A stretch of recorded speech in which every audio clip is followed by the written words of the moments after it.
Gentlemen, may I have your attention, please? The show starts in 10, 9, 8, 7, 6, 5, 4, 3, 2, 1. Go. The following is a world-class Bullshitters exclusive. Wrong! Welcome to World Class Bullshitters, the epitome of pop culture. I'm your host, Jeff Hicks, and with me tonight is the one, the only, Dion Green. Baby, baby, boys and girls, children of all ages, we're back, we're black, we're at it again, and make no mistake about it, if you think you're having a bad week, hey, could be Alex Jones. $985 million, right? Yeah, buddy. Yeah, buddy. Yeah, it's just a lot of cash. Well, you think he'll get it back? Find out later in the show. But also joining us tonight is American Ramrod, Kendo Slice.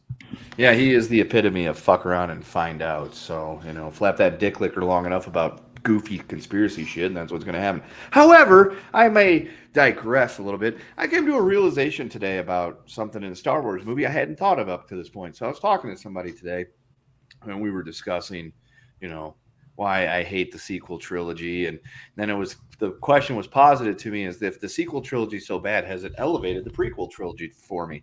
And I thought about it. I'm like, not really, because 1 and 2 I can still watch occasionally, but they're still not that good. 3 is actually pretty good. But then I started thinking about it. Padme dies of a broken heart, which is lame as shit, because I was thinking about all these cringeworthy moments in that movie. And I mean, I get being really upset and being emotionally distraught. Then, Anakin heel turned on her and tried to force choke the shit out of her. But then we have to watch her give birth to children, and which is just awful to watch. And then watch her name them like we didn't fucking know who they were.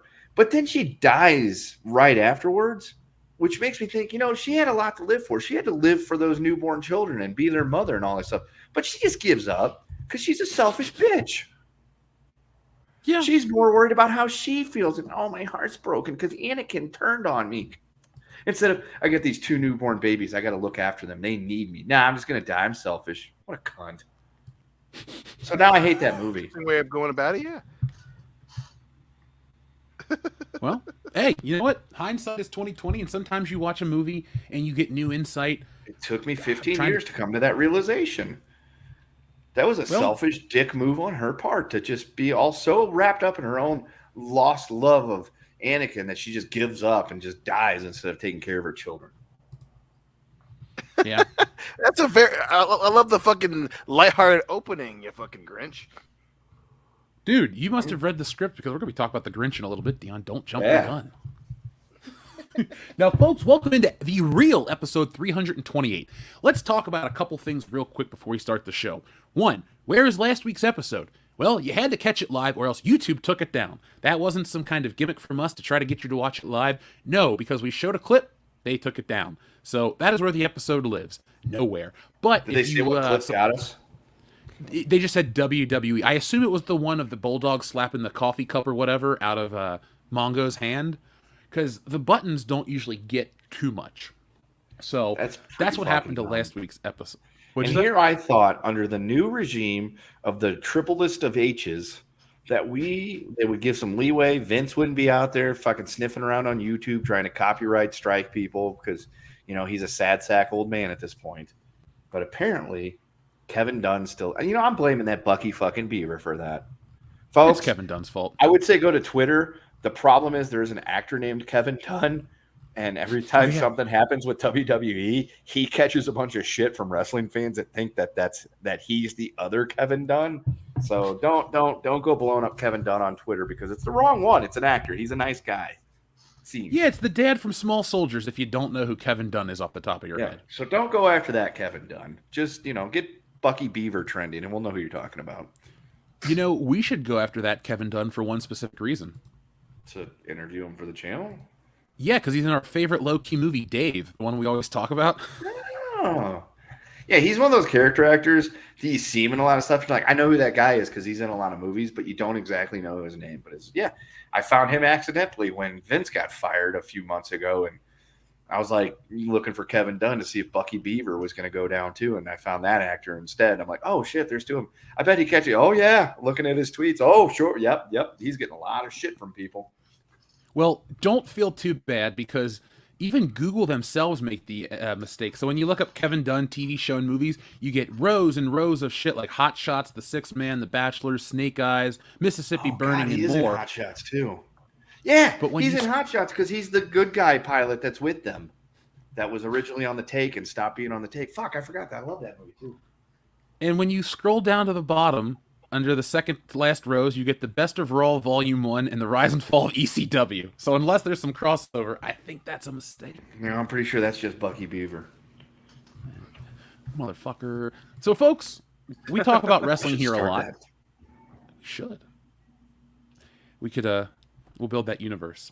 Now, folks, we talk about wrestling here on the show each and every week. Why? Because we like it, but two, because we have a big WrestleMania meetup on March 30th and 31st, and then April 1st and 2nd. The WCBs guys will be together, and we'll be at WrestleMania, and we'll be celebrating stuff with the fans. So we talk about it each and every week because we want everyone to get out here, but the things are already in motion. The plans have already been set. People are already making their trip out here. Darian217 is going to be here. KR Companion, other YouTubers, other people, other listeners, other friends. So, folks, you don't even have to like WrestleMania, but come to the fan meetup. It's going to be late March, early April, out here in California. If you can make the drive, do it. You're going to have a great time. It'll be as good as the one in Chicago, maybe even better. Why? Because we're there. So you're going to be there too, and that'll make it even better. Now, also, we're going to start tonight's show off with some thank yous. We have some new patrons. So first off, Adam Walford, thank you very much for joining our Patreon page. Edge Scarborough, thank you very much. And Kentaro Oe, thank you again for joining our Patreon page. So all three of those members have joined the Patreon page. Folks, if you love WCBS, and you know you do, you can go over there to get some bonus content. We're going to be uploading more. The guys and I have all kinds of ideas and some special things that we put out over there, things we can't put out here on YouTube. So always be on the lookout for that. Miss Ninja Julian's going to be in the meetup as well. Speaking of here, like Miss Ninja Julian, let's give a shout out to the people who are here this evening. We have a lot of people joining us in the chat. Folks, hit us that thumbs up button before we start.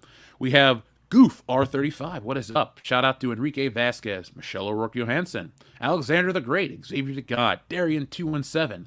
We also have Mr. Dystopian, Eric Bay Anderson, Trans 2 Deep, Joseph Bienowicz, Adama, Phil Arconis, Shrebbles08, God, Dr. Meatball. We have a lot of people. So, folks, Surrogamer, Prime Mover, if we keep on saying hello to everyone that's here, we're going to be here all night. So, you want us to be here all night, you know how to prolong the show, but you want us to get past this portion of the show. So, you guys ready to start everything properly? Of course. There we go. So, folks are probably wondering where Nick is. Nick is lost in California. No, in reality, folks, Nick is out with his cousin, and I'm going to be seeing Nick tomorrow. Chasing that rainbow, dance clubs and all. So Nick and I will be hanging out together. We're going to be at Knott's Berry Farm, Not Scary Farm, for some surprise Schlocktoberfest content. We've already purchased the tickets. We'll be going there. Expect some live content, maybe a stream. I can't promise that, but lots of shorts and lots of other content. Also, be on the lookout for this Saturday's nice long-form video. What are we covering? Well, to keep in the tradition of Halloween, we're covering Ghostbusters this week. This is our big video on Ghostbusters 2016, the definitive All She Wrote video. So there you go. Check that out on Saturday morning. Last week's was on Charlie's Angels. The week before that, we took a break. But before that was Frost and Terminator. These Saturday videos have been a nice, successful series of videos, and we have a whole lot more coming out. So check those out and be ready for Saturday's Ghostbuster video. Now, it is true that Nick could be busy with Brie Larson rubbing her feet with lotion because those yams need them. Ugh. But we'll be checking in with Nick later on to make sure that he's alive and safe. Now, guys, how do you want to start tonight? You want to start out with something funny or something kind of sad? Let's go funny. For sure. I want to start with something sad. We already had fucking Mr. Grinch McTits over here calling Padme a bitch. Well, Grinch McTits. I'm sorry that the truth hurts. Well, it doesn't hurt me. Folks, what we'll do is we'll give you our WCBS re-reviewing of Star Wars the prequel trilogy one drunk afternoon. So there you go. So let's talk about something funny. Did you know that Pierce Brosnan was almost James Bond? Or excuse me, almost Batman. Based on the No, headline I read think it was earlier, past yes. almost, buddy. Well, yes, he was almost Bond in the 80s. Then they hired Timothy Dalton. Then he got hired as Bond in the 90s. But he was almost Batman in Batman 89. So he was on Jimmy Fallon yesterday, and he said, I went up for Batman way back in the day when Tim Burton was doing it. Obviously, I didn't get the job. You had to settle for James Bond. Yeah. After Brosnan revealed what lost him the part, this is the part that'll make you crack up. He says, I remember saying something stupid to Tim Burton. I said, I can't understand any man who would wear his underpants outside of his trousers. But there you go. The best man got the job. So that critique that everyone has about superheroes is what got Pierce Brosnan fired from Batman 89. That's pretty damn funny. That makes a lot of sense.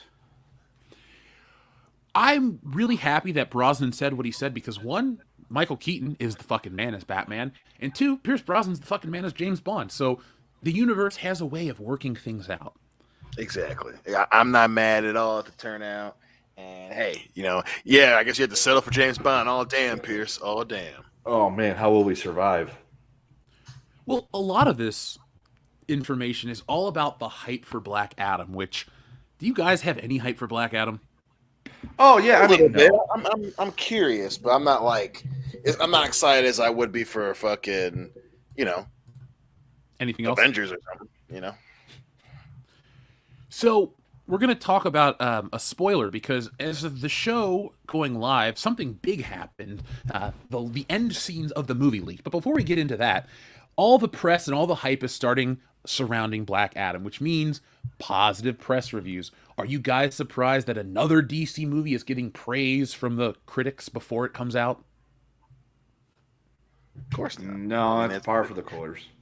Yeah, that's what they Exactly. did for Batman vs Superman, as if it's some fucking, gonna be Avengers level threat, and that shit would. So I'm not surprised in the goddamn least. But I'm also not surprised because it's The Rock. I mean, this is the reason why they picked him for this movie. As much as we wanted to get, him for a different role, they picked him to get a little buzz for the character, which I understand. But man, yeah, I just, I'm excited the same way I was excited about fucking Jungle Cruise. Like, I'm interested to see what's going on, but yeah, it's not gonna fucking set the world on fire, and I don't expect it to be that good because hey, DC's still DC, but could be a pleasant surprise, but we'll see. Well, we'll be talking more about what makes DC DC, aka Warner Brothers, later on tonight's show. But Dion, this, Black Adam, I always preface it like this because nobody in the chat knows me as well as you do. I love The Rock. Wrestling-wise, I don't like anything more than that. I mean, how many games of WWE 2K have we played together, and what percentage would you say I play as The Rock? Like 95% of the time I play as The Rock? Yeah, I think that's very fair. It's a part of my childhood I never really abandoned. In my mind, he's still the dude with sideburns in the eyebrow. But he's now an actor, and I don't care the same way. But the one thing that I think is very telling about this movie is the fact that they have to go out and get literally the biggest superhero of all time to cameo in this film. Have you guys heard the new late breaking news? Yeah. No. So for those who haven't, Henry Cavill is in this movie. 100% confirmed. Yeah. The footage is out. Everything's happening.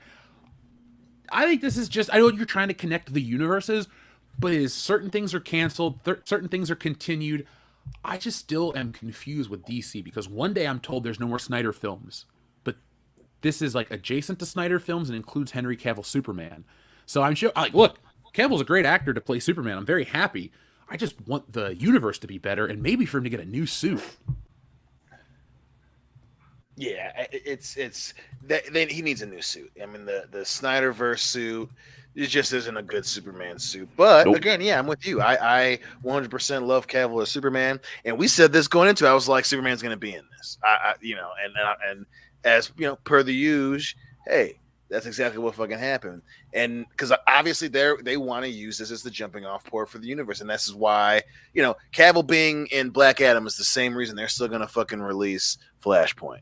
They're all in. So they're going to pull as many of the standard franchise playbook plays as they can. Getting The Rock was one of them, you know, and making sure people realize, hey, this is still part of the universe, reminding people and paying Cavill to bring his ass out and be in the movie for a little bit. So, yeah, I'm not surprised at all. And at least this is a sign that they're taking it seriously, and they definitely want this movie to be a smash hit. Is it going to be a smash hit? I don't think so. But hey, you can't say DC isn't pulling out all the stops. No. I mean, you got the big star, you got the obscure superhero. Who knows what's going to happen? I do think the trailer looks generic as all hell, but sometimes generic works. Yeah. Yeah, man. So, folks, don't expect if Black Adam's coming to HBO Max, then you can expect a review. But I don't plan on going out to see this right away. So, well, I mean, if it does, we can definitely review it, especially in the month of February. Yeah, I mean, we're gonna go see it. You know, I don't know if we'll go see opening night. I might, you know, because but superhero movies are kind of our family thing, so we'll probably go out and see it. So at least I plan on seeing it relatively soon after it's released. Well, I'll take your review and then maybe I'll judge it on that. I have the Regal Pass, so like people are like, folks, or people say, Jeff, how can you go out and support these movies?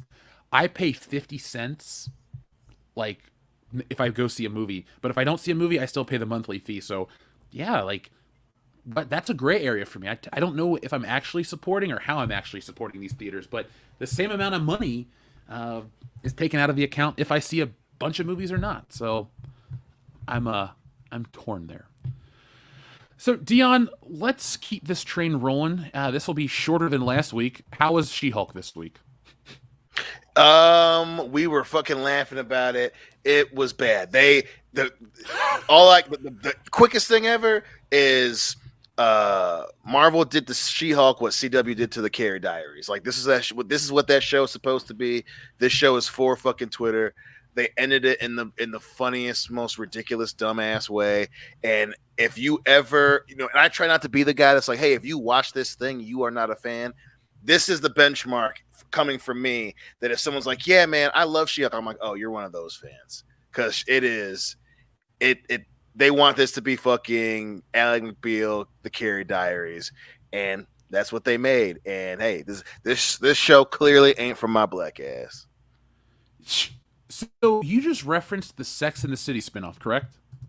Yes. Would you say that this is pretty much an audience of Karens that are going to really like this show? Absolutely. And don't get me wrong. Hillary came up with that after we were laughing when we, I had to smoke a cigar and drink something strong because I was like, because they 100% know what they're doing because there are small moments that are good or actually funny, and they waste them. They'll have characters say specific things and then do the exact fucking opposite. So in this episode was the fourth wall breaks of all fourth wall breaks, and you can see they wrote that whole lame ass season for her to go and confront Kevin, quote unquote, and it's just, and they bungle the end. They have her literally say, she's changing the ending. And she goes, we should have Emil take accountability. And then immediately she doesn't take accountability. You don't know how she was able to get out of being arrested by the government, where she got another job, and how she can be She-Hulk again. So they immediately like, hey, he needs to be accountable, but we're not going to explain the ending at all. Oh, here's Daredevil. And it's like, this is made for, the cute girl in your class who only likes comic books because she saw the Marvel movies when she was a kid, and whenever she's in a conversation, someone brings up comic books, she's gonna say, I love comic books, I watch She-Hulk, and you're gonna be like, yeah, she's one of those chicks, or it's the dude who just talks about shit and rambles on at the water cooler when you're like, yeah, he just watches, this dude just watches what's ever relevant, because if you hear someone that goes, yeah, man, I love comic books, I fucking love She-Hulk, he does not love comic books. This is the benchmark for the chicks and the dudes who love trash TV to be a part of the conversation. It's made to get them in.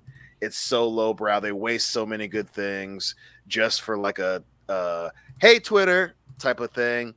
This show was made for Twitter 100%, and we'll see if it works, if the numbers speak. But holy shit, that season finale was just it was like watching an episode of Ally McBeal when I was a kid on Fox on Tuesdays at 8:30. Like, it's just this was the goal and they achieved it, man. It is ridiculous, utterly, hilariously ridiculous.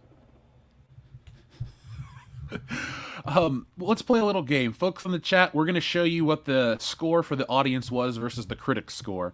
Dion, unless you know this, can you take a guess of what the critics think the score is, or what do you think the critics' score is on a scale of 1 to 100? I didn't look at it, but I would assume the critics scored a fucking 89-90%. 100%. The fucking the Twitter critics, it was made for them. It was made for them. I'm gonna go with a solid 95. And now, what do you guys want to guess for the audience score? 25%, barely. 30 deuce. Well, let's check that together, shall we? So, average tomato meter score, 87%. Average audience score, 35%. So, quite a discrepancy. What was that, 52% discrepancy on the show? So, remember, folks, take that with a grain of salt. Remember, Rotten Tomatoes has been compromised, but this paints a much different picture.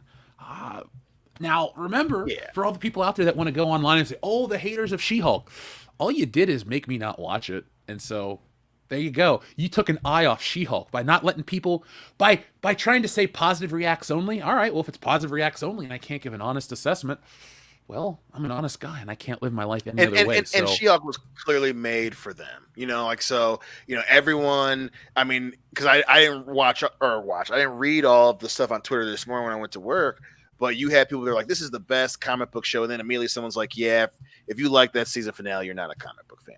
Like, it was made for those critics on Twitter that immediately are like, oh, it just got review bombed. Like, this was made for the crowd that's going to blame review bombing. And again, don't get me wrong, those people exist, and they touch on that shit in the show, and they almost make but this is not made for people who actually are objective or can objectively say, hey, I love the show, but it's not very good. This show is made for people who are going to go to ground to defend it tooth and nail, no matter how good it is, just so they can, get those retweets on Twitter. It is made for the hashtag era of entertainment. It's not made to be good. You know that because you have certain moments that clearly show they know what to put in a show to make it good for everyone and everyone to appreciate it.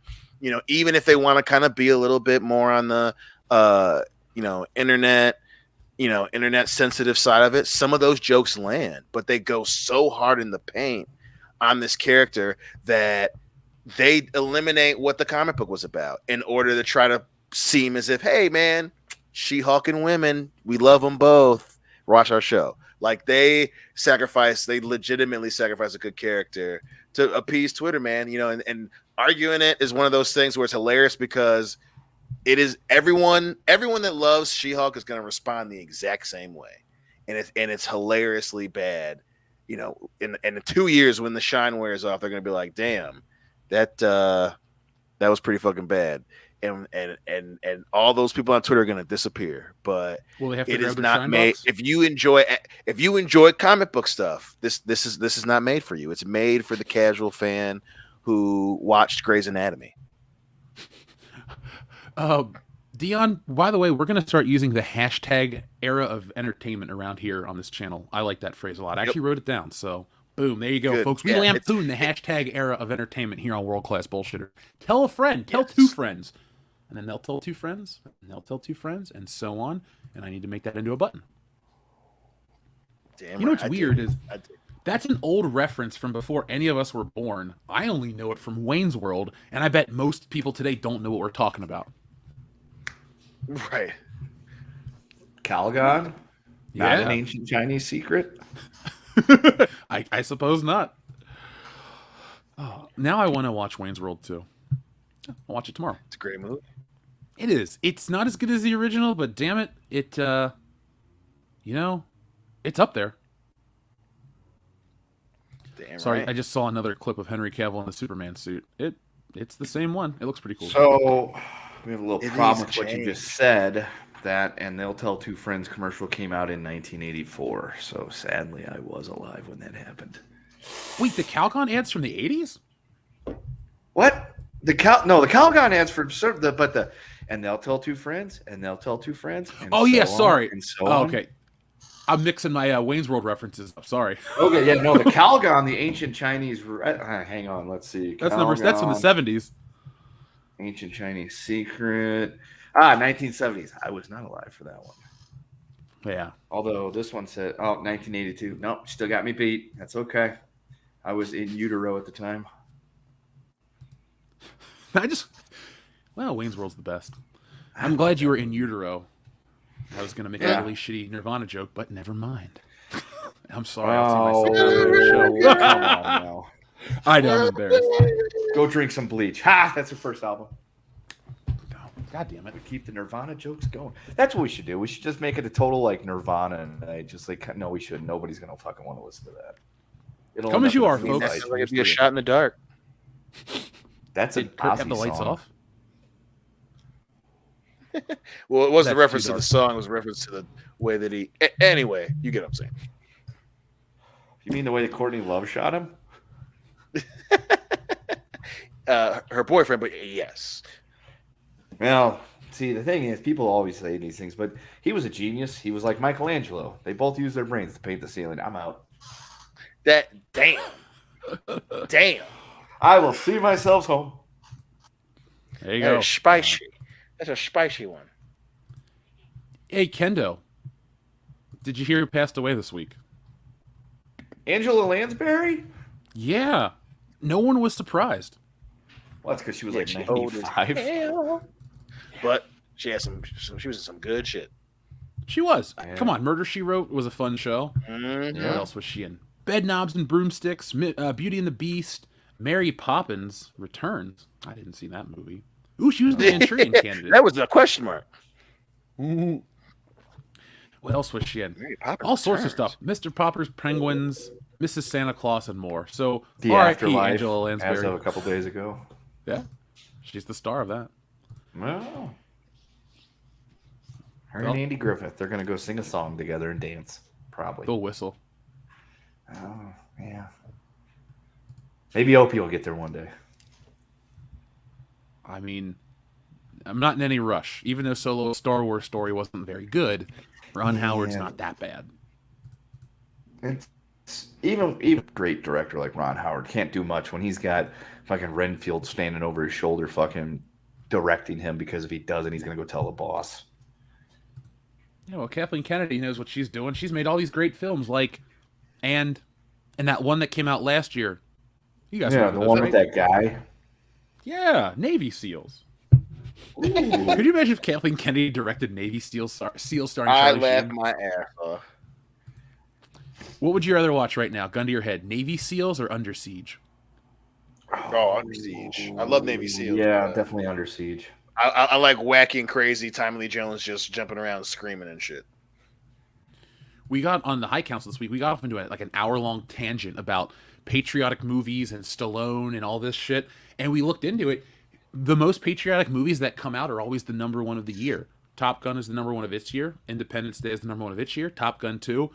We kept pulling them up, so there you go, folks. If you wanted to hear that, go back to the High Council. It was a lot of fun. We had Fatal J was there. We also had Literature Devil and UCast. So I had to remember his screen name, not his real name. So, folks, check that show out. I'll be back on Tuesday with Echo Base Network and a couple other guests, so be on the lookout.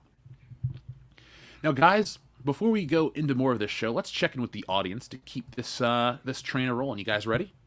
Yeah, let's rock and roll. So, Dion, since we haven't talked much this week, do me a favor and pick a number between 1 and 69, sir. Give me a sloppy 69. Shit, yeah, we got to get paid. And on that note, we cue the music. Matt, Matt, Matt. Matt, Matt, Matt. Matt, Matt, Matt. Matt, Matt, meow. What a fucking tracer. Oh, if only he wasn't so fucking weird. Who, Kevin Smith or Jason Lee? Jason Lee. Yeah, take your pick at this point. Yeah, I guess his what did he name his kid? Pilot Inspector, and Jason Lee has all these weird views and stuff. I really like him as an actor, but he's one of those people I never want to get to know. It's like, look, dude, My Name is Earl, one of the best shows ever. I like Mallrats and all this stuff, but I don't know, man. I don't want to ruin the illusion because of an actor I like that. But let's talk about somebody who we don't want to lose the illusion of because he's awesome. Space Monkey 0899 says Dead Space remake is getting a physical release from limited run games. The 2 animated Dead Space films are extremely gory and perfect for Halloween. Have you guys consumed anything Dead Space related? I cannot say that I have. I have played Dead Space 2 because when Dead Space 3 was released, GameStop was giving away free copies as a pre-order bonus. So Joel bought 3, he gave me a copy of 2. I enjoyed it. It's like Event Horizon, the video game. So if you want some comparisons. And Space Monkey 0899, I've been watching this show on Pluto TV. It's about the art of video games. And they had an interview with the owner of Limited Run Games, and it told you how their business is operated and how after everything gets taken care of, it's like a 70-30 split in favor of the game developers. So I like them as a company. I've picked up the Jay and Silent Bob video game through them, and I've picked up I didn't get Star Wars. I didn't really want it. But if they ever do GoldenEye as a physical re-release, I'll buy 2 copies of each because it's GoldenEye. Come on. Cesario Japan, thank you very much for your super generous super chat. He says, so from High Council, Hollywood Horror Museum proposed a drinking game on Twitter where you take a shot every time Freddy Krueger says bitch in a Friday the 13th film. I think you meant to say a Nightmare on Elm Street film. Hard mode if you do the entire film library in one go. So, thing is, Cesario Japan, I know that our friend Horror Museum said it was Friday the 13th. So if we wanted to play that game according to his super chat, what we would do is we would watch every Friday the 13th film in order. We would wait till Freddy versus Jason and probably take about 5 shots. So that wouldn't really work for us. But all joking aside, if we do a Nightmare on Elm Street, okay guys, let's say we play this game for Halloween, and I think we should. What Nightmare on Elm Street film should we watch? Or should I just Google search the one with the most bitches? Let's just do 3. That's a great film. That's why we should do 3. Don Dokken agrees. So, folks, be on the lookout for more Schlocktoberfest content in the coming days from World Class Bullshitters. And Cesario Japan, I will hold you personally accountable, even though it's Hollywood Horror Museum's idea when we play this game, any of the ramifications. Because you've been here for years, and, well, it's your fault, too. But thank you, Cesario Japan. SH Rebels 08, thank you very much. I'll take a slap nuts and a Joe Rogan high as fuck. Well, on World Class Bullshitters, all you have to do is ask, and ye shall receive.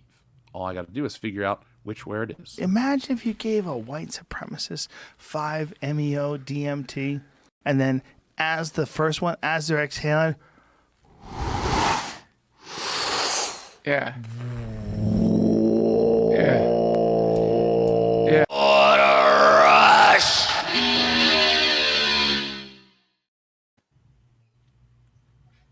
And you also requested this button, which Kendo loves. Did you see that guy accidentally hit that moose with his car? No. Holy shit. Jamie, pull that video up. It's Mr. Flatnut to you.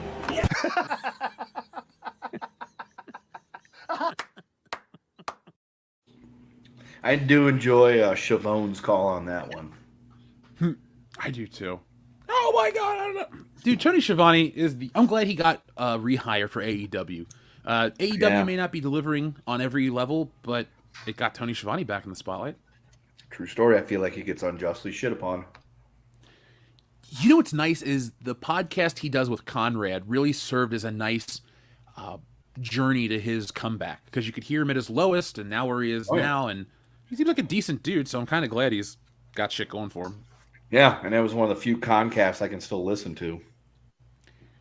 I still adamantly listen to the Folia's pod show because Mick Foley. Oh, Jeff, did you know that, this is a good time to stop in front of a train? Don't race the train. Click it or ticket. Yeah. This episode of World Class Bullshitters is brought to you by the State Council for Train Safety Omaha and Blue Steaks. Chew. Yeah. It's like that's the one thing I hate about that makes it unlistenable. Yes, there's shitloads of ads, but they'll be in the middle of conversation, like literally in the middle of talking about some kind of point, all of a sudden, poop, there it cuts to an ad. And it's like, God damn it. Can't you just finish the thought, then go to the ad?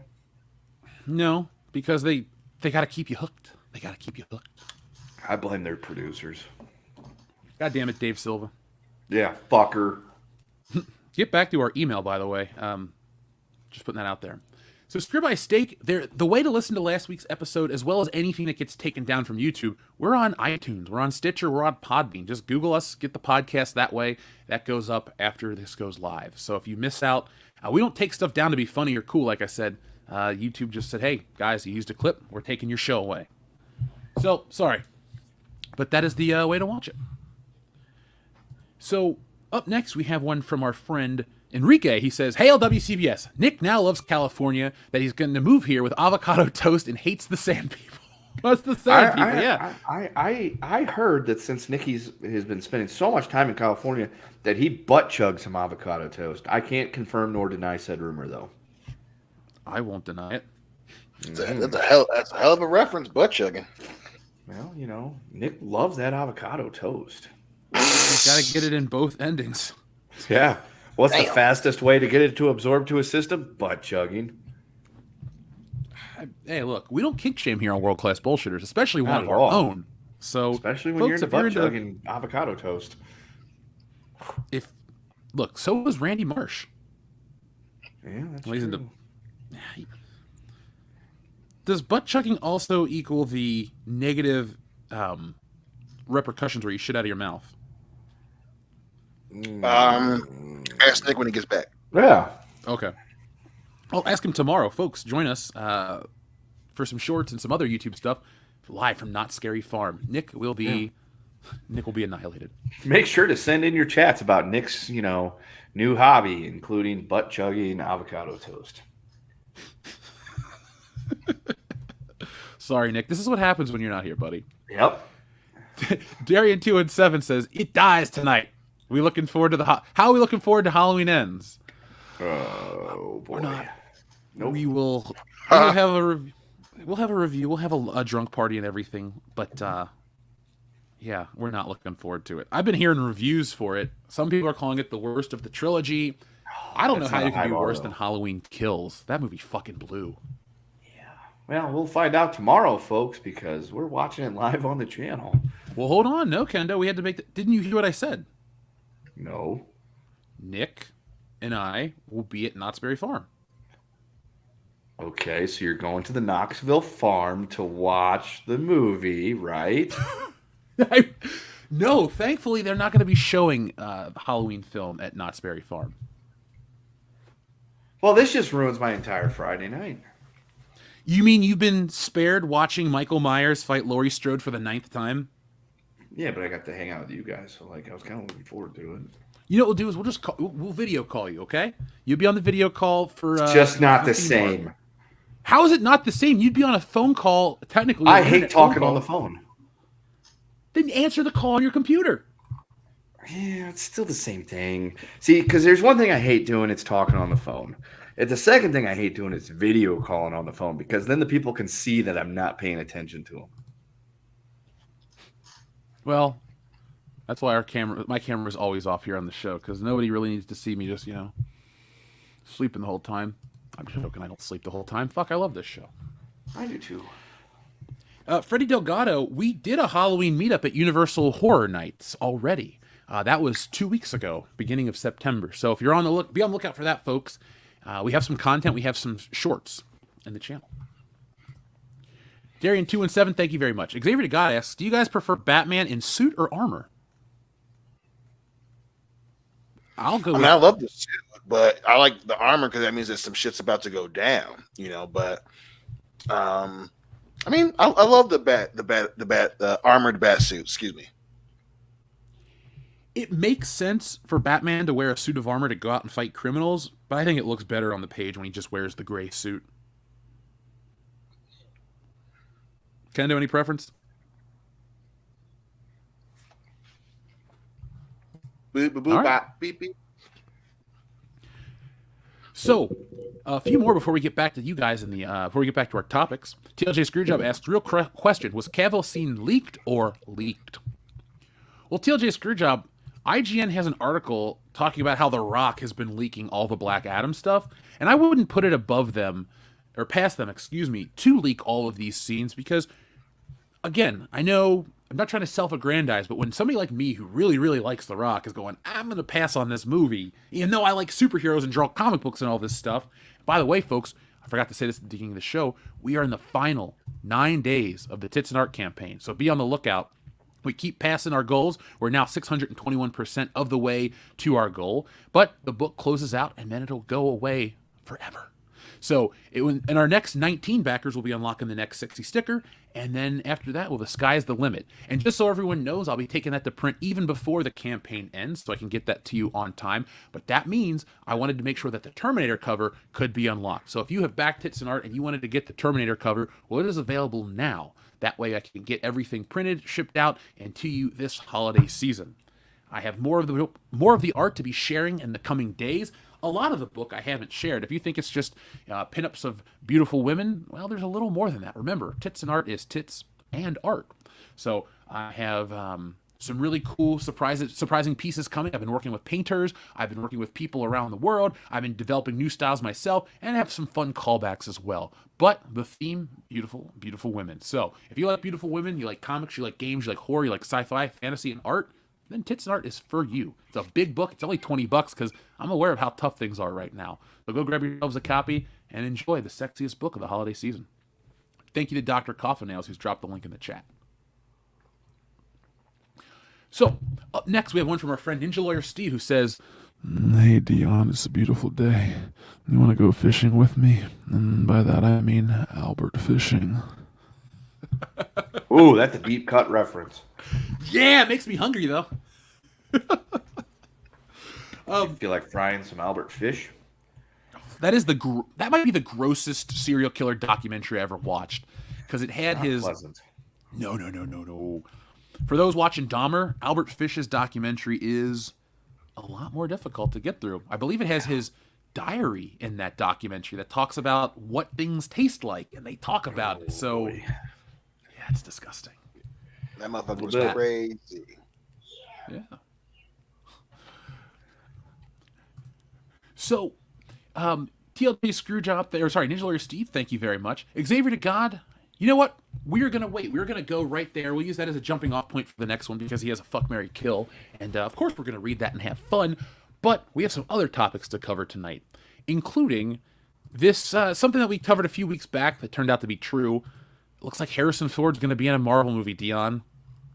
Are you excited to see Harrison Ford in a Marvel movie? Him struggling to get around, absolutely. Gonna be so fun. So it's going to be amazing because folks who don't know, the rumor is Harrison Ford's going to play General Thaddeus Thunderbolt Ross, who's been formerly played by William Hurt, who passed away a few years ago. Harrison Ford's my favorite actor. If you like Harrison Ford like I do, you probably make a comic book where you kidnap him with your best friends and you make him remake Star Wars in the basement. So we love Harrison Ford around these parts. Yeah, just like the Avengers, man. But I don't know how he'll fit in. Like, if he's just going to be a background character, no problem.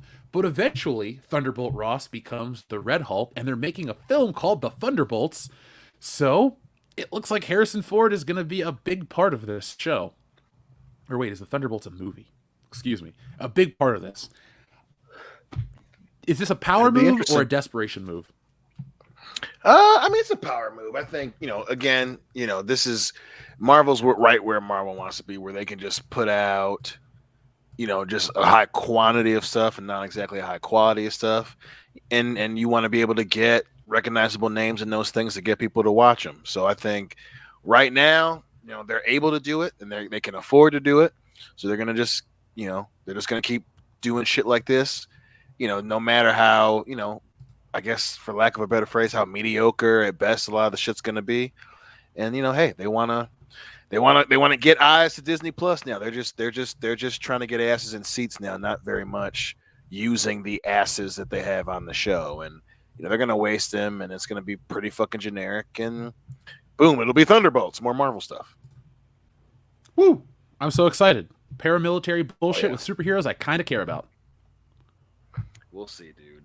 We'll see. I mean, like I said, they have an opportunity to do something cool and interesting and fun, and they're just going to make it, as generic as possible. as generic as possible. And hey, Harrison Ford's in it. You guys will watch, right? I won't. Oh, well, no. Maybe eventually, maybe, One day. possibly, maybe. I mean, I already got Disney Plus, so yeah, I'll fucking watch it, but it's gonna be like, that's the fucking target audience, I guess. You know what I mean? People who just have kids and put them in front of shit.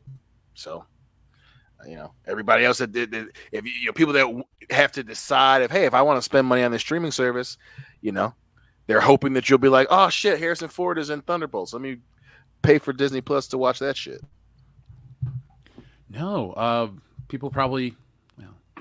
We'll see. It's weird though too, because he's the biggest living actor. He has such crossover for multiple generations, but I don't think those that much younger than us really like Harrison Ford the way we do.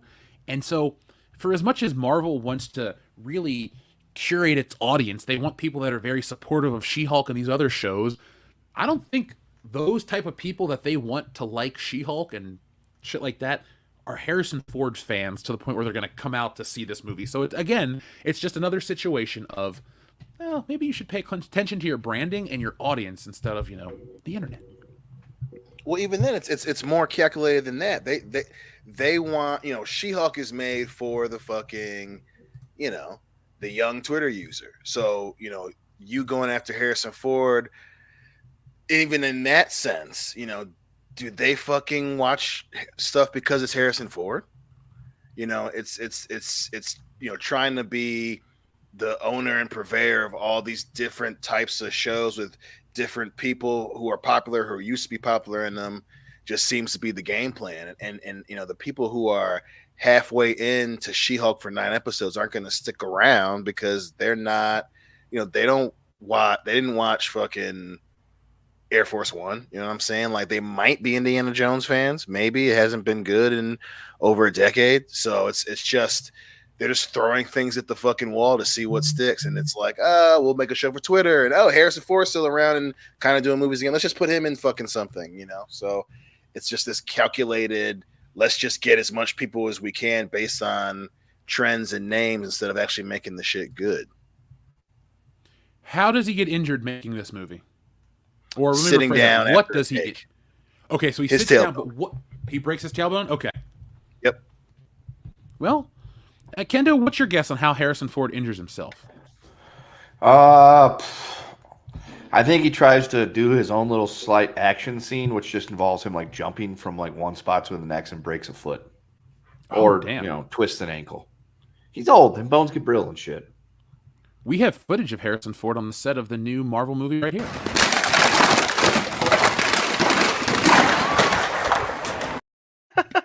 That's pretty good. That's perfect. Possible. What about that other footage of him when he was flying his plane? I mean, that. Oh, we have that. Yeah, I got that. Look, we try not to talk about that one because that's more of an embarrassment. But folks, live from World Class Bullshitters, we have Harrison Ford's brilliant landing of his own whatever.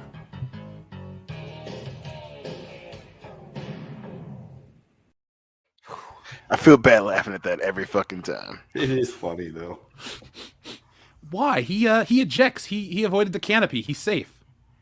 That's true, but that's an expensive airplane. He doesn't own that plane. The taxpayers do. His body's been writing checks, his ego's been writing checks his body can't cash. And shit. Fair. Oh, poor Harrison Ford. He's the channel's, he's not our patron saint. He's really not anything to the channel. He's our favorite kidnapping victim. Good luck on the next set, man. What's funny is they keep announcing his next movie. Kendo, all that means is you know where to pick him up next time. Correct. True story. He's easier to find this way. Yeah. It wasn't too hard the first time, but he put up a hell of a fight. Well, that wrench kind of put him down. Well, that wrench put Nick down too. So we won't make this a whole long thing, but Blade has been put on hold indefinitely, and these other Marvel movies are getting pushed back. It used to be 2 Avengers movies in 2025. Now we got one coming out in 2026 instead. Do you think they know more? Okay, put it like this. Obviously, they know more than the audience. But do you think there's more problems behind the scenes than even we know? And that this shuffling is beyond just, shuffling? Oh yeah, I mean, I'd say definite yes to the first part, and it's a solid, where there's smoke, there's fire possibility for the second part. I mean, there's 100% more shit going on behind the scenes. If anything, it's proof that motherfucking shit like the Eternals ain't working. You know what I mean? Because that's where that's what the end scene was fucking Blade and the Black Knight. So, you know, hastily throwing this shit together um is going to have its drawbacks, and this is one of those drawbacks. Now, as far as as far as more that's going on, again, I can only imagine what that is. It could be a nothing burger. It could just be like, hey, we've made some mistakes. We got to get our fucking boat and our shit under wraps here. But I think it's just as possible that, hey, Marvel is just as much of a pain in the ass to work for some of these products as people have been saying the last few years. I can see the studio getting involved a lot on certain products, especially the products that are made to try and entice the Twitter audience. And I can only imagine being a director in that environment and not want to have any more of that shit, any more to do with that shit. So, yeah, it's a 50-50, but damn it, it's definitely a 50-50 knowing Marvel, especially the last few fucking years. Last few years have not been that fun, man, but there was a time when it was, and we want that to come back, but we're gonna be realistic. If they keep disappointing you time after time beyond the Cyndi Lauper song, well, eventually you're just gonna stop. So that's why you hear us the way you do. Folks, go back and listen to WCBS episode 150 to hear a more optimistic Marvel review. Go back and listen to our review of Endgame. Or no, sorry, Infinity War, if you want to hear some positive Marvel, where all four of us were very excited and entertained. There is a time where Marvel did it right for us. Just, it's been a while. But the real reason I wanted to bring this up isn't because I'm worried about pushbacks. This is the universe's way of saying, don't make Blade. Don't do it. Don't make it PG-13. Don't use this actor. Don't make it whatever you're trying to do. Blade is a really important movie. And I know it sounds crazy to say it like this, but culturally, Blade's an important movie. Cinematically, Blade's an important movie. Just leave it alone. Don't remake it. Don't touch it. Hell, don't even have Wesley. Look, if you're going to make it, you got to have Wesley Snipes, but that isn't in the cards, so just don't touch it. I think Blade would have been the most disappointing return in terms of like what the fans expected versus what we got. Because Blade, what would you rather have? Okay, let me rephrase it like this. Where does Blade live for you? As a comic book character that you want it to be closer to the source material, or a hyper-action character like the Wesley Snipes version? Like, where do you think Blade lives for most people? I mean, 100. Honestly, I think Blade is a top 10, top 5 all-time comic book character in terms of the film and its cultural relevancy. Blade is it's above. It's so important and so relevant. It's above the generic Wesley Snipes action era. Like, yeah, he is Wesley Snipes, and that dude is an action legend. But Blade has that, but it's more than that. It's bigger than just Wesley Snipes. I mean, Blade was what people made Black Panther out to be. That was that in real time. That was a real thing when Wesley Snipes was out putting work and actually doing what Twitter pretends just happened when Black Panther came out. Wesley Snipes was already doing that shit, and it was super successful and super popular, even as an R-rated movie. And it's not just a movie like a Die Hard or a Rambo, but it is the Die Hard or Rambo of comic book movies. Like, it was kick-ass. The character is cool. Wesley Snipes is cool. The supporting cast was cool. I mean, not so much in Blade Trinity or the TV show, but those first two Blades, man, that shit is, at least for me, it's definitely top 5. And anyone that loves comic book movies, especially before they were what they are today, has it in their top 10. I mean, Blade is fucking the shit. And it going to Disney fucking Plus is just not a good idea. You can't have a guy that uses a sword and he's not using a sword on Disney Plus. It's just, it's hopefully the same thing with Daredevil, but it's just more than that. It was what was fucking cool when it came out. there's a reason Blade stands the test of time and helped the Marvel studio exist. And so maybe look like this. It's like with New Line. They were always called the house that Freddy built, and they always treated the character the right way. And when it was time to stop making those movies, they stopped making those movies for a while. They took the hiatus, this, that, and the other. I just hope Marvel knows that Blade's important and that you're going to get a lot of people pissed off if you ruin it. And remember, folks, Wakanda's fake. There's no actual black empowerment from the Black Panther. None of that shit that Disney likes to act really changes society isn't real. This fictional world of people dancing and underwater shit and all that crap you see in Wakanda Forever, they like to act like that is so culturally relevant and significant. Blade is, like Dion said, Blade did that in the real world. So I like fantasy. I like my fake realities. But I also like reality, and I also like to remember that Blade is that important. So I just hope that Disney and Marvel and company can remember that. Because there will come a time when somebody makes a video on how important Blade was, and everyone will take notice and stop acting like the old versions suck. It only took until fucking Spider-Man No Way Home that these idiots on the internet stopped shitting on the Raimi movies. They're like, oh, they're great Seriously. now. And it's so frustrating after you have years of people shitting on every frame of the movie, every actor, every direction choice, every this, every that.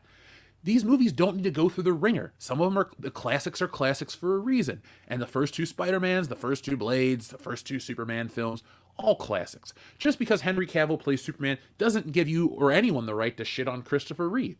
Just because Andrew Garfield or so-and-so plays Spider-Man doesn't make the previous version shittier. Like, I'll never forget, everyone shit on Michael Keaton when Christian Bale was playing Batman. Go onto the old IMDb message boards. Oh, those movies suck. He's the worst. This, that, and the other. Now what? You got a fucking billion-dollar movie, possibly because Michael Keaton can come back. You buy up the toys. You eat up the merchandise. Blade deserves that credit. So that's just my spiel, man. That's my spiel. So, John Thomas sends in a very temporal super chat. He says, could Disney Plus Blade have been even worse than the first Blade TV show? That's tough because the first one was what, Spike? Yeah. The only reason I'm hesitating is because it's so bad. But I really, I'm not excited for Disney Plus's version at all either. I mean, like I said, we got a taste of what is possible with Daredevil and She-Hulk, and he was by far the only cool thing about She-Hulk. But again, going from the Daredevil that had Kingpin decapitate a dude with a car door to what we're going to get at Disney Plus is going to be a huge jump, and everybody fucking knows it. I can't imagine that it's going to be somehow different with Blade. A vampire hunter that uses stakes and swords on Disney Plus. I mean, taking away the sight of blood can only go so far, and I just don't see that character being able to survive on Disney Plus. I mean, Disney Plus pats himself on the back where they have the Hulk say asshole on She-Hulk. Like that, I can only imagine, you get one hand cut off and it's going to be played up as this significant thing. And it's like, yo, this motherfucker is burning vampires with UV lights. It's very possible it could be worse than the original TV show Blade. And but that original TV show Blade was so bad. Yeah.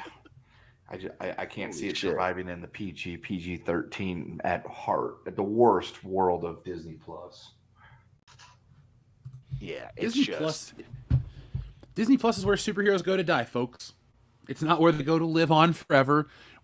If you're destined for Disney Plus, then you're destined for mediocrity these days. Long gone are the glory days of your $3 billion pictures where everyone and their aunt is lined up to go see Iron Man. Replaced our stupid characters. And Dion, guys like you and I aren't surprised because we read these books. We know that the Avengers has a rotating lineup of characters. The roster is ever changing. But there's a reason why certain runs are considered legendary and iconic and other runs are forgotten. And Marvel is just in the business of making forgotten comic book runs. They don't want to get great teams together. Like, I'm trying to think of a great comic book team. Fine, like who who's done the best? Like a Stan Lee and a Jack Kirby. They're not getting that caliber of talent, even though Jack Kirby did most of the heavy lifting. No, they're going to give us, who's the worst Avengers run? Folks in the chat, modern Avengers writers, who are the worst? I don't know enough of their names. But I'm disappointed, man. Yeah. I'm just disappointed. Yeah, And, it's not looking great. The future's not looking great because again, they want to do quantity over quality, and that's just so apparent, man. It's just so fucking apparent where they don't want to have conversations 10, 15 years from now, like the 50th anniversary of so and so, because it was great and everyone loved it. They want to say, hey, man, this is the 50th anniversary of She-Hulk, and it was popular on Twitter. Like no one's gonna talk about it, But hey, it's going to take another irrefutable loss for them to realize, okay, maybe this isn't what we should be focusing on. And who the fuck knows, man? But it sure as hell ain't going to happen anytime soon. No, it's not. It's not. Guys like us are slowly petering out in terms of interest in superheroes, and I guess once we go, it's just going to be the younger generation left, and once they go, there's nobody to watch. And you and I have sat through some bullshit. You and I have tried to make excuses and tried to watch movies like Elektra. We've tried to sit through Ghost Rider together. We've tried to do these things. Fuck, I saw some of those movies in theaters. But I think we're actually at a point where some of these are shittier than those really bad ones from the early 2000s. Yeah, man. I mean, at least in the early 2000s, the point was to make money. And in from that perspective, they forgot to make it good because they were like, hey, we'll just make this thing and people will show up and pay for it, as opposed to, okay, are these characters cool? Should they be PG-13? Should they be rated R? Should making a movie about Elektra and it's fucking boring just because you thought the nerds were going to show up because it's Ben Affleck's wife was the mistake. Now we're on the other side of the coin where it's like, okay, we want Twitter to talk about this. We want to be seen and more of the politics of our culture light instead of making a good movie. So instead of but they still have that mind frame of this is what's going to make money. So it's just weird to see that the pendulum. And again, I was the dude that was real positive about this shit. But She-Hulk is all but confirmed it, man. It's just, we will lean hard on whatever the flavor of the month is, and people will show up and give us money for it. And it just ain't fucking working, man. Especially when, like you say, they're going after this crowd that doesn't watch it anyway. So when we're done, and then when our kids are the only ones that watch it, but it's so generic, it stops being cool. It's gonna be time to move on to the next thing, and Marvel isn't gonna be in a position, if that happens, to move on to the next thing because the quality is just so fucking bad. Everyone thinks they can skirt the fucking system. The CW thought they can skirt the fucking system, and they made generic dumb bullshit, and now they're bankrupt. Going after, especially when they were in the 2010s, going so hard after what was popular fucking cost them in the long run, and those motherfuckers ain't made a dime yet. So it sucks seeing Marvel go down the same fucking plan point. The fact that you made She-Hulk only as a commentary about the fans for Twitter, it's just a fucking mistake because those people that are retweeting She-Hulk aren't going to watch season 2. No. Doing what the cool kids on Twitter want you to do is not a good business model. It's not. No. Yeah. Now, let's sucks. transition since we're talking about, you said kids on Twitter. Let's talk about our childhoods. Now, last week, folks, we talked about the R-rated Scooby-Doo, the Velma show. We weren't offended. We're not one of those people that are going to clutch our pearls, especially when we sell books like Tits and Art and the show's called World Class Bullshitters. Of course, there's going to be a certain edge to it. But last week, we talked about how weird it is to infuse certain views and certain things into the Scooby-Doo gang. You really don't care who they bang or what they do. It's a kid's cartoon underneath it all. The only joke I ever really enjoyed was, are they getting high behind the scenes? Scooby-Dooby-Doo and all that stuff. I was on board with that joke. I didn't really care. Velma being a lesbian, it's been a rumor for years. It's not a problem. But I've noticed something. there has been an R-rated version of our childhood, because for our generation, we've never really had to grow up. Every time we grow up, we get a more mature version of something that grows up with us, to the point where our taste freeze, which is where you stop consuming new things, happened such a long time ago because we keep getting new versions of these old things. For example, there's talks of more Power Rangers, a continuation of the show that we watched with an older cast. That's a thing. They're remaking Naked Gun with Liam Neeson instead of Leslie. Wait, is Liam Neeson and Leslie Nielsen? Shit, there's too Leslie many. Nielsen, yeah. Leslie Nielsen. Leslie Nielsen. Leslie Leslie Nielsen. Nielsen. Yeah, Leslie Nielsen and Liam Neeson. They're both going to God be damn it. in Naked Gun movies. We don't I can really live with that, have though. to. What? I said I can live with that. Like the Naked Gun movies, you can't really remake them. They are a time capsule of the time period they were made in. However, with Liam Neeson on board, I'm suddenly okay with it. Well, the thing is, some people felt that way about Fletch, Confess Fletch with John Hamm, and I still got to watch that one because I really do like Fletch. But my point is, though, we never really evolve. Everything is just the same stuff. It's like the same Batman, you get the same Superman, you get this, you get that. But every once in a while, they do something interesting. Have you guys heard that there's an R-rated Grinch movie coming out? I did not hear about that. News to me. Yeah, it's not American. So, the Grinch is a beloved character in children's fiction, thought up none other than Dr. Seuss, but this time he's an R-rated and ready for carnage. The Mean One is a new take on an old tale, similar to Winnie the Pooh, Blood and Honey. Rather than stealing Christmas away, only to change his mind and realize the true meaning, the Grinch is out for blood. The film's official synopsis is, The Mean One is a hairy green-screened grump in a Santa suit living on a mountain high above the town of Newville, despite the holiday season. Young Cindy You-Know-Who, whose parents were butchered by the Mean One 20 Christmases earlier, is returning to town to seek closure, but is about to discover that this fiend with a heart of two sizes this fiend with a heart that is 2 sizes too small is still quite eager to carve the roast beast. So, I kind of am on board with an R-rated Grinch that's a horror movie. Well, how you guys feel? I mean, yeah, I'd definitely fucking check it out. It's Different. I'm down to see someone's slashy fucking idea of the Grinch, 100%. So, some people will get offended by this. Some people will get upset. I think this is the best way to do this kind of stuff, where you're going to take a classic trope or a classic thing and modernize it or make it more adult. Like, this works for me. The Scooby-Doo stuff doesn't work for me. So I wanted to ask you guys, from our childhoods, and anyone in the chat can play along too, what do you think works as an R-rated version of stuff from when we were a kid? I think something like Power Rangers, R-rated Power Rangers would work 100%. Now, how would you make it R-rated in terms of violence or the personal relationships between the, violence. I mean, with it being a karate show, I'd focus on the violence. So you'd have some, instead of them all being putties and intergalactic beasts that just sparks fly out, I'd have, some blood and motherfuckers getting stabbed, and when they shoot lasers at each other, it's hitting flesh, and show a little collateral damage when Angel Grove is getting the shit kicked out of it again, so and then obviously some curse words, like having a Green Ranger and a Red Ranger fight. One of them goes, "Fuck you." That'd be cool as hell, man. I'd want to see some motherfucking hands getting chopped off. Yeah, I want to see Billy get decapitated. Ooh. No, don't be messing with Billy. Why you gotta say that about It's a Billy? hate crime. You can't do that. Is that real? He's a Power Ranger, man. Yeah, but like the character. Never mind.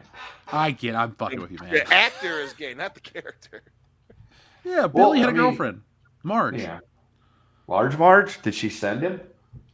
She did. Send him to the afterlife. Yeah, along with that. She's the one that decapitated him. There is an R-rated Pee-wee's Playhouse, which predates Pee-wee's Playhouse. It's called The Pee-wee Herman Show. And it's usually better. It's easier to, I think, it's easier to take an R-rated property and, tone it down for kids, like the Rambo cartoon or the RoboCop cartoon, the stuff like that from the late 80s. I'm glad they never tried to make a Die Hard cartoon. That would be terrible. It would make no sense.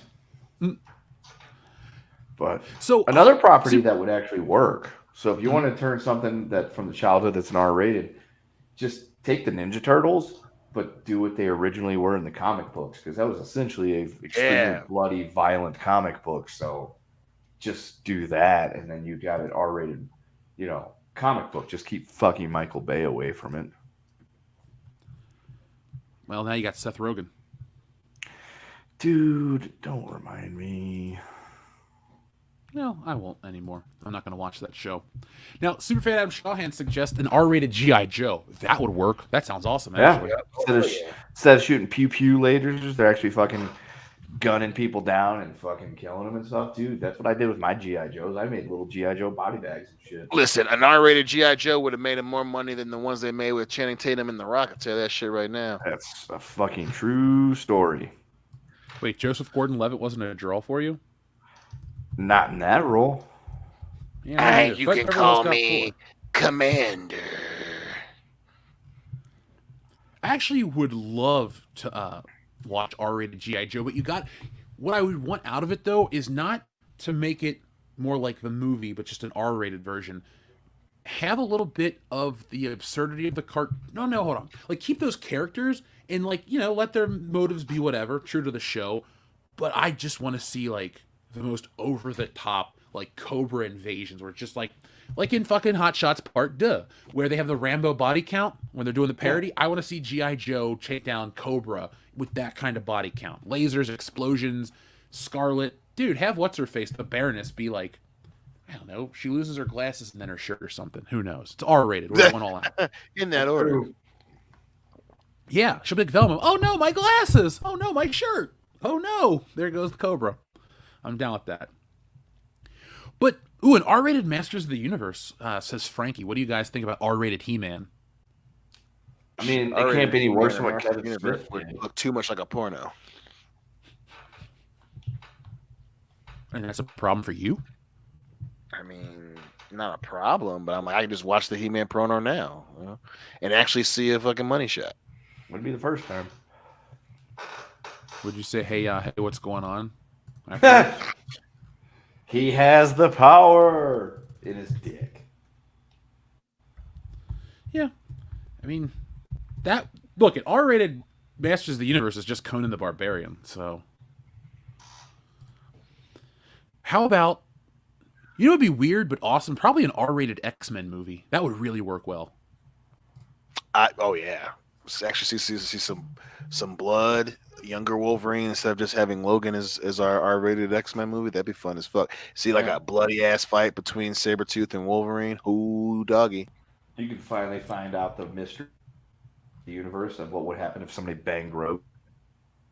Ooh. That should be won't you? They should have the Gambit Rogue love scene in that movie where Gambit's on life support because he wouldn't pull out in time. Oh, mon chéri, come get these Cajun berries. Oh, she drained those Cajun berries, bro. Like, you want some red beans and rice? They touffee as extra well. large and Dewey?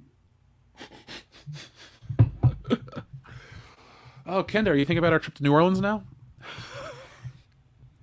Yeah, dude, I just want some Cajun food really fucking bad. I'm in Jonesing. I almost bought some Zatarans the other day just because of how hungry I was and desperate for some red beans and rice. I can't believe Zatarans is how deep you'll go. I mean, I would like to get some actual homemade shit or something at like a really nice restaurant. But out here, Cajun food isn't exactly a thing. So Zatarans would pretty much be where I'd have to go with it. I don't judge. I would eat Zatarans too. So I'm looking through some more stuff just to close out this, talking about our R-rated childhood. We really did kind of have, how to rephrase it?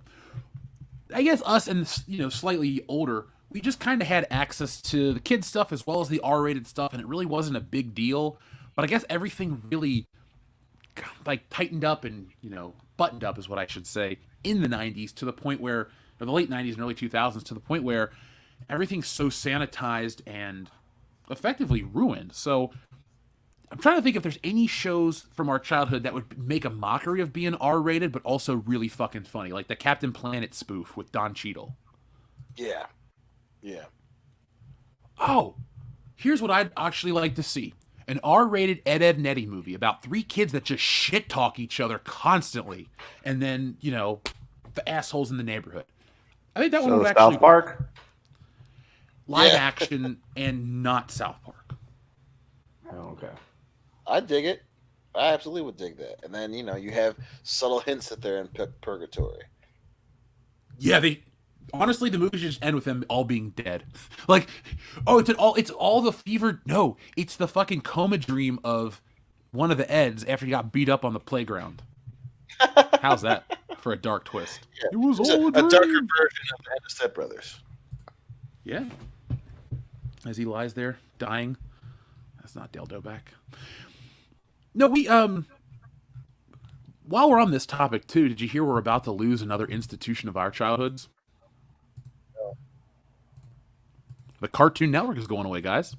Oh yeah, Good. I did see that. That's depressing as fuck. And it's sad because of how it dies. So, folks, we won't bury the lead anymore. The Cartoon Network is going away because everything is merging. It's all of this Warner Brothers merger that's affecting entertainment. And so, it's going to be sad to see Cartoon Network go. I grew up with it. Dion, you grew up with it, right? Even though neither of us had cable, really. We all still like Cartoon Network shows. Oh, yeah. Watching at friends' houses and shit. Absolutely. It really was... Folks in the chat, what was better in the 90s and early 2000s? Nickelodeon or Cartoon Network? There's a lot of great shows on both sides of the fucking fence, so tell us what you think. I'm curious to know who picks what. But I'm just sad to see it go because it's not like it's going away because it's not popular or loved. It's just these corporate mergers. It's kind of like how the WCW went down. They like to revise history that the ratings were in the toilet or that wrestling was so hated that it went away. But in reality, it was the AOL Time Warner merger that wanted to find an excuse to write off losses, so they blamed wrestling, and then it went away. And Cartoon Network is going to be the victim of a merger, not because people don't watch cartoons or kids hate cartoons or animation is woke or some dumb shit like that. Like, I'm sure people are going to write articles, Steven Universe is the reason why Cartoon Network is dying. I don't watch that fucking show. That's not for me. But... the reason Cartoon Network is dying is because of layoffs, restructuring, and the Warner Brothers television group. And I just think it's sad that that's how it goes. We had so much great television from Cartoon Network in the 90s and early 2000s, and to see it just get wiped away, that's dumb. Yeah, pretty dude, awful. It's very depressing to see. I mean, you know, and it's, you know, but hey, it's a sign of the fucking times, man. I mean, we all knew that there were going to be huge changes, especially in the era of streaming, and you know, it's you know, cable TV is just going the way of the dinosaurs. You know, it's pretty much archaic now, man. You know, so yeah, I'm not surprised that it's happening, but it's depressing as hell, man. You know, I mean, we were still watching Cartoon Network up until we were adults, you know? So, but just the fact that cable TV sucks so much, you know, that was the nail in the coffin. You know, having such a prestigious network primarily on network television is just, you know, it's, you know, hey, I mean, fuck, man, it sucks, but, you know, welcome to the future. Do you think long-term streaming is one of the worst things to happen to entertainment? No, if we're making a list of the worst things, streaming isn't one of the worst things. It definitely has. It stopped being a benefit for sure. I mean, the things that come along with its pains in the ass right now are outweighing the benefit of streaming. But Especially that when being they raise said, the no, prices it's not. every It's not month. one of. It's not one of the worst things ever. It's just, you know, it's made it so much easier to get entertainment. It just sucks that a lot of the entertainment isn't that great, you know, but yeah, it's the way with the future. It's so much more convenient that I can pull it up on any TV that I buy now on my phone while I'm taking a shit. I could watch it on my laptop, you know. It's the convenience of it is what has solidified its place in our culture. And yeah, right now we're just going through the growing pains of it, sadly. Well, the reason I asked you this is because there are so many adverse effects from streaming. A lot of the licensing, a lot of costs. We're finding out that streaming doesn't necessarily equal profits for these companies. Like, billions of dollars. Netflix has fired people. Netflix is losing subscribers. They have to introduce an ad tier supported base for a lot of this stuff. While I'm with you that convenience is the prime directive of all streaming services, and the fact that I can pull up, what's a show? Fine, Dexter's Laboratory. I can watch it on my TV, my phone, my Xbox, my PlayStation, my computer at snap of a finger. I love that stuff. But as you're finding out, like, some of these streaming services can't stick around for long. Some of these shows get taken off streaming services, disappear. I think long-term streaming services will, unless they correct or course correct, I think long-term they'll hurt entertainment from a profit standpoint, and definitely in a consumer products way, because we're going to lose some of our favorite shows. They're not going to get home releases, and then when the streaming services either take them off or go away, what's going to happen to some of these shows? Well, I think that's indicative of the management. That's not indicative of the streaming services themselves, I would say. Well, here's a question though: what separates the two, since the management control the streaming services, and therefore the end product is still at the hands of the manager, not the product? Well, I mean, it changes as ownership changes as things like DC shit. That shit failed, and they just became HBO Max. That's what separates the two. Now, obviously, you're going to have instances like Netflix where they make some terrible decisions on the types of products that they put out, and obviously the whole the influx of advertising, but that's not something that's not going to be alleviated by not streaming stuff. I mean, we see that on network TV now still, all this advertising and the fucking, the pressure and the intent to get more advertising dollars. That's not going to be solved by a different medium of entertainment. That's something that we're just going to have to deal with, and eventually companies are going to have to learn is more of a detriment than a benefit for them. But also, yeah, I mean, once all the restructuring at Netflix now, the what's his name at DC making his statement about us focusing on the quality of our entertainment and not its political commentary and all that stuff like that. That's the stuff that's where streaming can become a good source of entertainment again, because once they realize that having too many cooks in the kitchen is the problem, not the apparatus itself, then hopefully we can get back to all these different streaming services making better business decisions, making their shit good, and not overstretching themselves and focusing on getting in the Chinese market or getting in the Indian market and getting in all this shit. If you focus on, keeping your current base loyal and giving you money while expanding at a reasonable rate, instead of trying to entice Twitter and break into foreign markets just based on the amount of fucking people that are there and forgetting to make good entertainment, then that's where that separation is. I like that.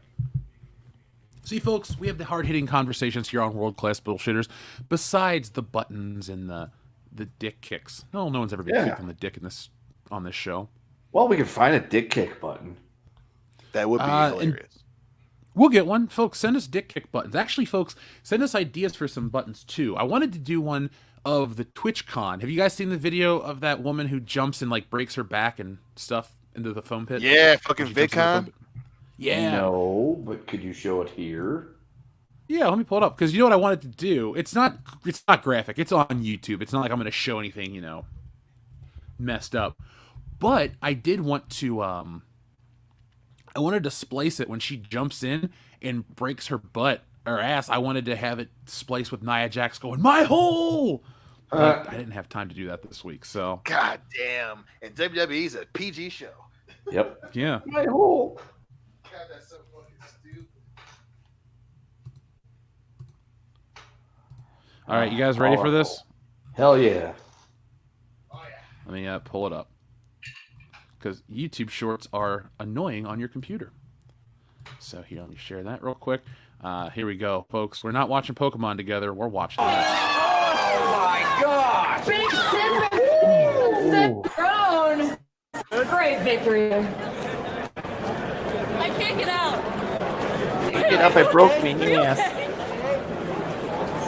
She's held down by the pitbull. Medic! Gravity.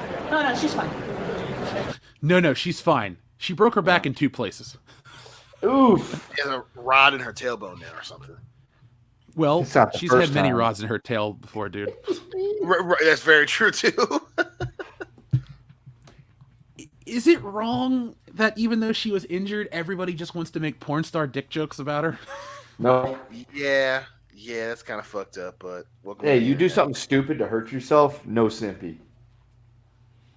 Yeah, but that's not really her fault. The stupid part is fucking VidCon having a shallow ass foam pit like that. Like if I'm her, I'm suing the shit out of her. No sympathy. She knew what she was getting into. No, nobody jumps like that into a shallow fucking pool. Like if you know it's that shallow, dude.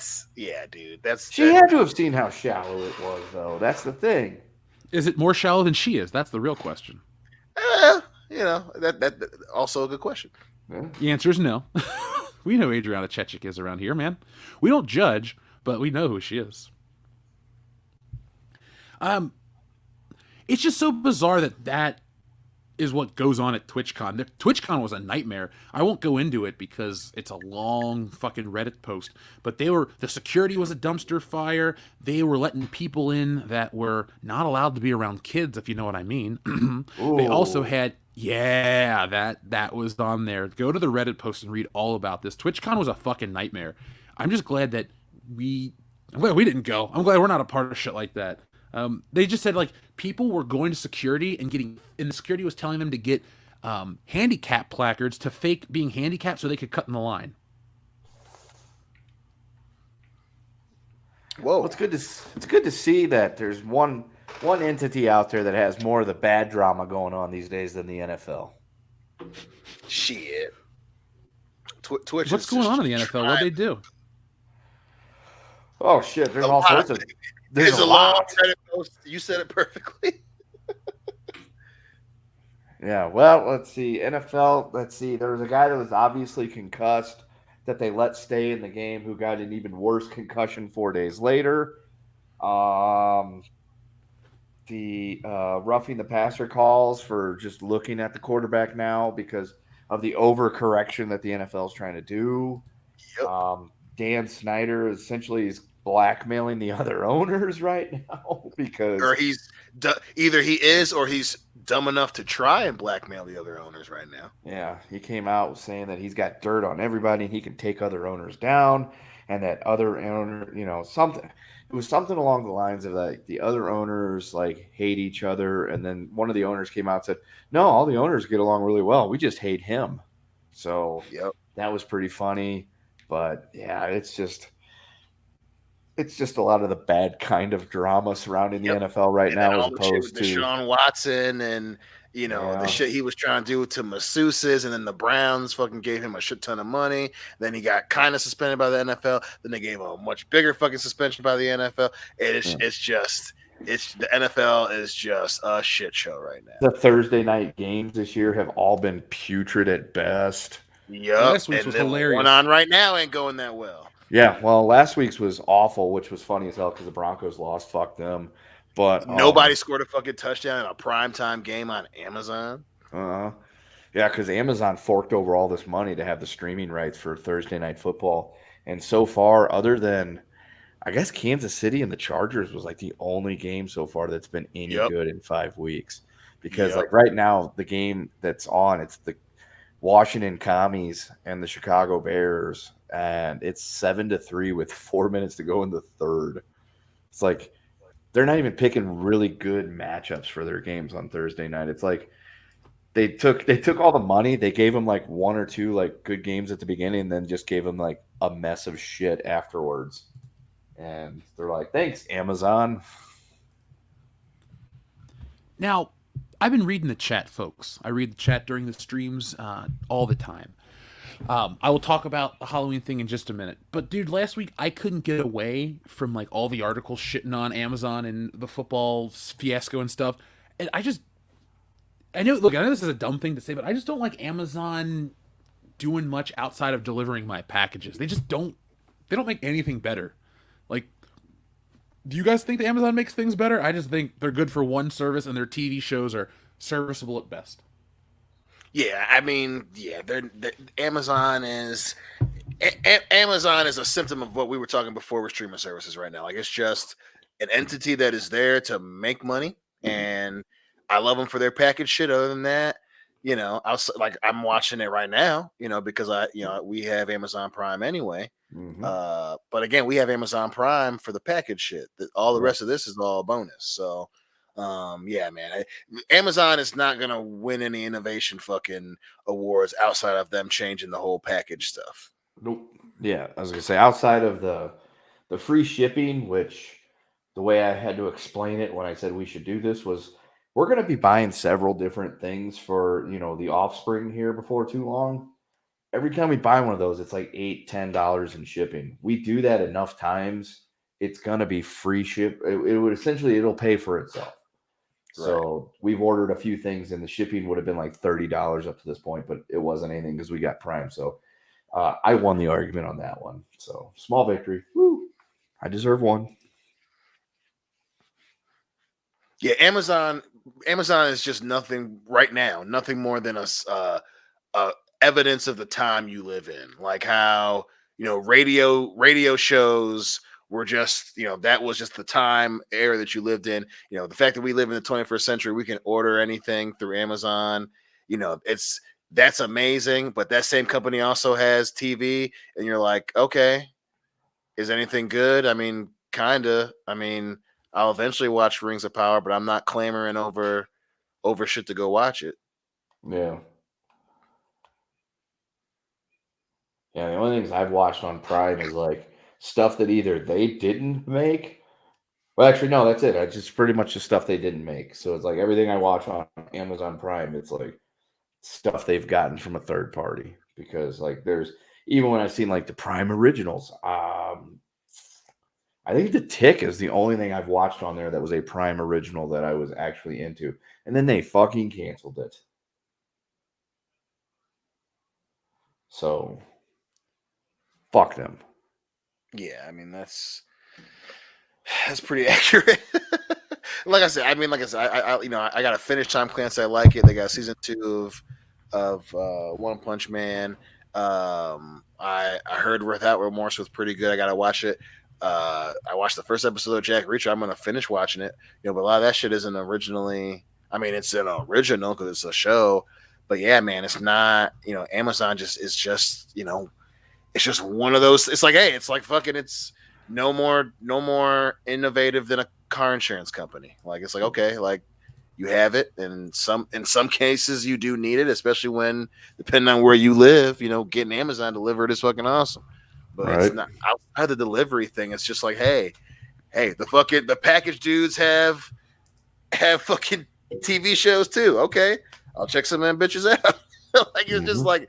I don't imagine seeing. I mean, Rings of Power will probably try to get some love next Emmy season, but yeah, I don't see them winning or innovating or changing anything else but the package game. And it's like, okay, dog, good. Amazon Fresh, good for you. I look back in Cincinnati, Amazon, there was a hub right across the river. Even without paying for 2-day shipping, everything was 2-day shipping, which was nice. But not anymore. I'm just waiting for us to be taken over by Jeff Bezos with the Amazon robots. Like you're gonna watch your Thursday night football and say thank you. Yeah, I mean, I for one am looking forward to him paying for us to take over our channel. 100%. I'm like, yo, that motherfucker has an offer. What's the digits? You want us to fucking stream on Amazon? I'll fucking do it. That motherfucker paid a bunch of money to one championship MMA, and I'd be like, yo, give us some of that motherfucking money. You want an adult show? Come and get you some. Yeah, I for one welcome Jeff Bezos as our new overlord. Well, you guys gotta actually get on board because there's a bidding war between Bezos and Musk for the World Class Bullshitters IP. So I for prefer one to go with welcome Musk. Elon Musk as our Listen, new overlord. I gotta pick one. Give me Bezos. That motherfucker gonna tell us he's gonna buy it and then change his mind at the last minute. Look, Bezos is going to yell at us and make us feel guilty for existing. At least Listen, Musk one is on thing board. that I fucking know, Jeff Bezos ain't yelling at me, motherfucker. You're a little short, bald ass. I've seen pictures of you from a couple years ago, so just don't be getting all weird. It's a business transaction, baby. Ain't nothing personal. You don't own us. You can't buy people anymore, Jeff, no matter what color they are. So please understand that you're He's only like, but I buying the have rights to all the this show. fucking money. I, for one, will declare myself for sale at the right price. Listen, that motherfucker rolls up and he says, "Hey, I will give you $100 million right now to take your shirt off and just do squats in the corner of my living room and hit a punching bag so I can just watch you with my shirt off." I'd be like, check or Yeah, we how long we cash, talking about? An or- hour? Like what are we talking for? $100 million? Jeff Gonna hit me- Bezos? Bro, You gonna hit me on the Venmo? How many squats? You know, it doesn't even matter how many squats we're talking. I'll do it. Listen, you want me to turn the heat up in that motherfucker or what? You know, can I play music? You know, what's up? are you trying to turn on Jeff Bezos or Jeffrey Dahmer? Hey, whatever his reason in it, whoever, listen, you got $100 million, and I see that shit. You know, we don't need to know the whys. I'll be like the transporter. We don't even need to know names. What's the weight and dimensions? You know what I'm saying? I missed that movie. Yes, we watched it the other day, guy. It still holds up. I'm going to go back and give it a watch. It's probably been 15 years since I've watched The Transporter. But Damn. I do love fucking... I love It is very 2001, but damn it. Oh, yeah.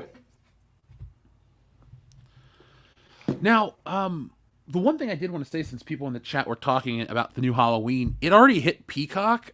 I'm so tempted to scroll to the end because the reviews are dog shit. It has like a 30% review or a 30% score already on Rotten Holy Tomatoes. shit. Well, hold on. I Let will me watch it tomorrow for the people. Sorry, it's a 47%, not a 37%. But it's got a 3 out of 10 on IMDb. I kind of am excited for this to be a dumpster fire and to be terrible because I will have more fun with people being so disappointed after sucking the dick of Halloween Ends or Halloween Kills and Halloween 2018. Like, Dude. Kendo, we got what we wanted all those years ago when we were in Ohio on my 30th birthday weekend, sitting there in that theater at Newport on the Levee. We were like, man, this movie sucked. I hope the rest of them don't get made or something. Look, they got made, but they ruined the legacy. So, John Carpenter is laughing all the way to the fucking bank again. So my thought on it is this: like, even the movie could be awful. It could just be so terrible. Like, I mean, it could just be shit upon shit upon shit. But those dipshits in that group and the people that are like the true Halloween fiends, they're gonna lap it up like it's fucking manna from heaven. They're not gonna have a crossword to say about it. They're gonna say how good it is. There's gonna be the thirsty guys on there commenting on the, overweight girls in the tube tops posting pictures of themselves saying, "Guess what I'm watching today?" in front of their movie collection, and it just, there's no getting to those people. They are beyond help at this point. They're beyond help. They're beyond reproach, and they're beyond being deemed human at this point. So, folks, if you see somebody that tells you how great every Halloween movie, and true fans will love every movie in the franchise, push them down a flight of stairs. But I didn't tell you to do that. Well, you don't need to tell them because we actually have footage of what it would look like. And folks, it's not that pretty, but it always makes us laugh.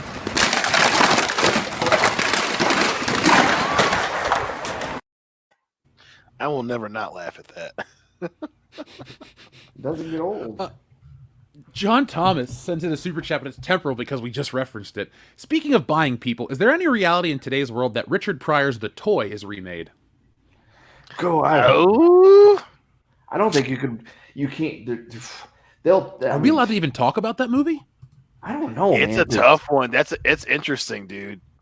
That's interesting. The entire premise of the movie is that this rich white dude buys a black man for his son,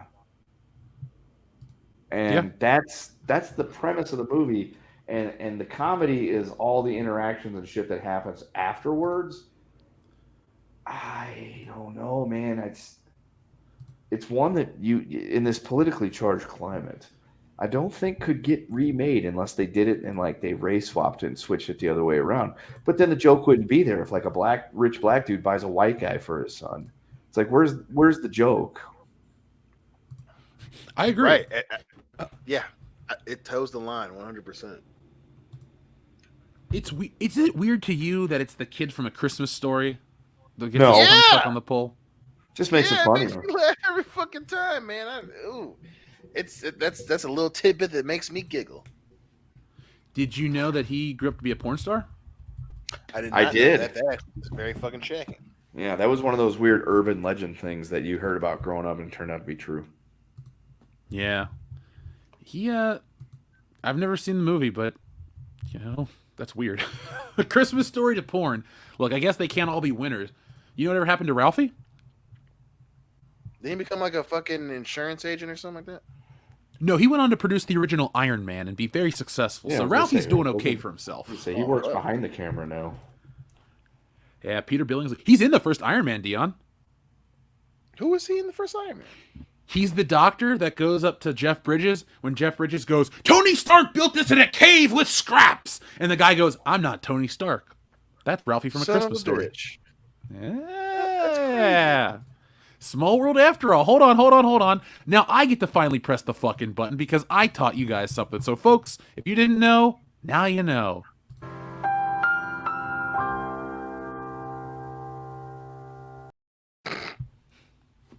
Yes. I'm happy about that one. Yes, Darian 217, the kid from A Christmas Story did porn. Are you got what's all right, fine. Name a celebrity that you were surprised no did porn. Am I surprised that they did porn? Yeah. Oh fuck. The redheaded chick from Boy Meets World. Oh yeah. Oh, Maitland Ward. Yep. I am still surprised every time it comes up, and every time I mention it, I gotta fucking look it up just to be sure. Dude, Videos, show me something. She didn't even do porn. She like got into it and then fast forwarded herself to end of career porn by joining like black.com. I mean, like, hey, Yeah, it was a trajectory that no one saw coming, but we all knew the right. end. So they're like, oh, you want to be a porn star? Oh, in your 40s now? Well, black.com is just the place for you, honey.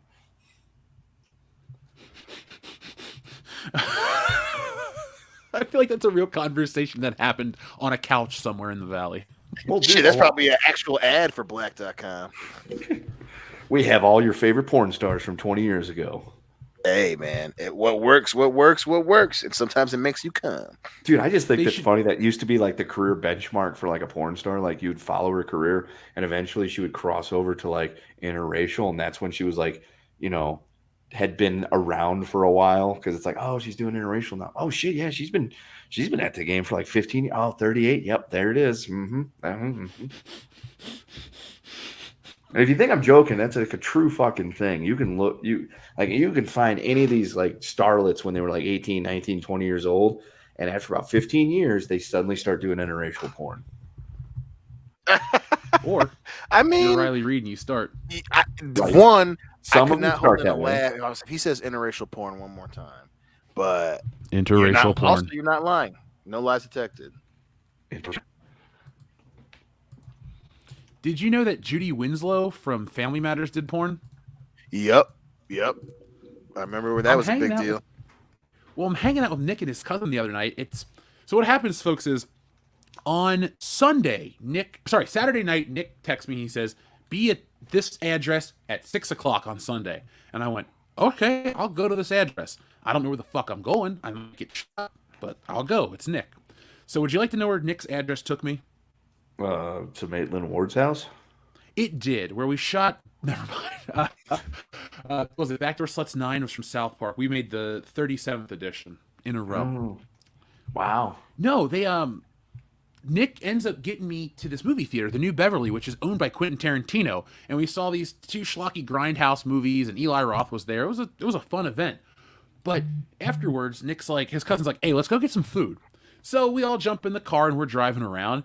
And the first thing his cousin says is, "Hey, did you ever watch Steve Urkel?" And I was like, "Of course I did." And he's like, "Did you know the daughter did porn?" I'm like, "Yeah, I did." And he's like, "Have you ever seen it?" I said, "No." And for some reason, he was texting somebody the link to it. So I was privy to the Judy Winslow porno this week, and my life is exactly the same as it was before. It's just a surprise that your favorite child actor had to grow up to do that. Didn't one of the Cosby kids end up doing porn too? Is that what you would call Lisa Bonet's career? I mean, she got filmed fucking somebody on camera, so yes. There you go. Yeah, but she only did like one though, right? Still porn. I'm not. Yeah, but if she had did a little bit more, I'd be a little bit more excited. But I'm like, nothing to write home about. Or what? It wasn't porn. She just took like a photo shoot, right? Like a nude photo shoot. I don't know. I know Lawrence Fishburne's daughter's done porn. Listen, Montana? Lawrence Fishburne's daughter's done a lot of fucking things. That's true. Poor Lawrence. Remember, didn't Batista's daughter do that too? I don't think it was Batista's daughter. I think it was some other action movie star's daughter, I want to say. I thought. I am really saddened as your longtime friend that when I said Batista, the first thing you thought of is other action star. That motherfucker is still a wrestler to us, dude. Come on, he's the animal. I know, but he's just I still think that he's definitely one of the most underrated wrestlers, big time wrestlers ever. But nowadays for some reason my brain just even when he was at WrestleMania, I was like, man, what's this movie star doing up in this motherfucker? Even though I love the give me what I want, I don't know, man. Dave's just different. He's just different, man. He changed, man. Man, you know how things happen. He don't come right here no more. I said that was Dave. That's right. Oh, he ain't one of us. You know what I did to troll Nick at those bars we took him to? What? And don't say anything more. I quoted Beverly Hills Cop the entire time we were there. Fuck yeah. My man. Yeah. Poor Nick. So, folks, let's check in with you guys. Kendo, pick us a number between 1 and 69, please. All right, Dion, pick us a number between 1 and 69, please. Give me a 1, big bruh. Ooh, a 1. Ask and you shall receive. Batman, you say? Coming for you. I'm counting on it. Oh, was that my turn to pick and I missed it because I was getting refill? All right, pick another one. 15. 15. What is number 15? Oh, it's this one. Who's that Pokemon? It's Dead. That will never get old. I love it. So, back to the audience. First off, we have our friend Xavier to God with a fuck, marry, kill. Spider-Man Final Battle, Spider-Man 2 train scene, and Spider-Man 3 team-up scene. What would you rather fuck, marry, kill, guys? When they see Final Battle, they mean the one from No Way Home, or from? No, I think he means like the Green Goblin from Spider-Man. Oh, yeah. Oh, I'm marrying that one. That one is just so fucking dope. Fucking the train scene, like, and just based on process of elimination, I gotta kill the team up scene from No Way Home.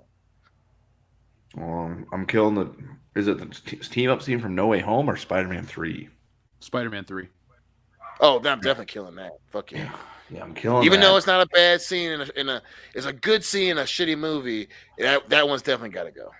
Yeah, I'm gonna go ahead and I'm going to kill that one. I'm gonna marry the train scene though, because that is just awesome. And unfortunately, because of that, I have to just the final battle scene from the first one. I'll go the same way as you, Kendo. That was a good one, Xavier to God. Xavier to God also has another one. Fuck, marry, kill. X-Men the Animated Series, X-Men Evolution, and Wolverine in the X-Men. These are 3 cartoons. Now, if you guys haven't seen all of those, that's cool. I have seen them all. I have not seen all those.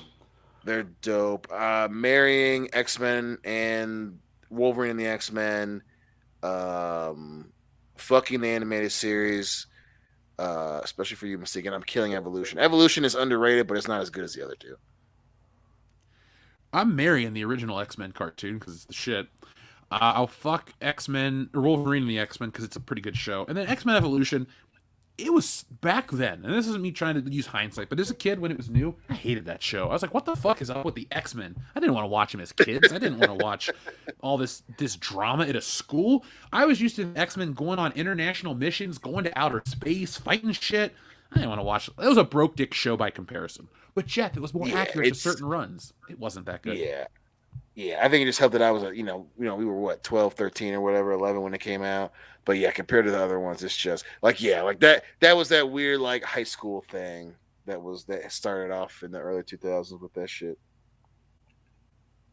Even as a kid, I was over shows about school, even though I hadn't been to high school yet.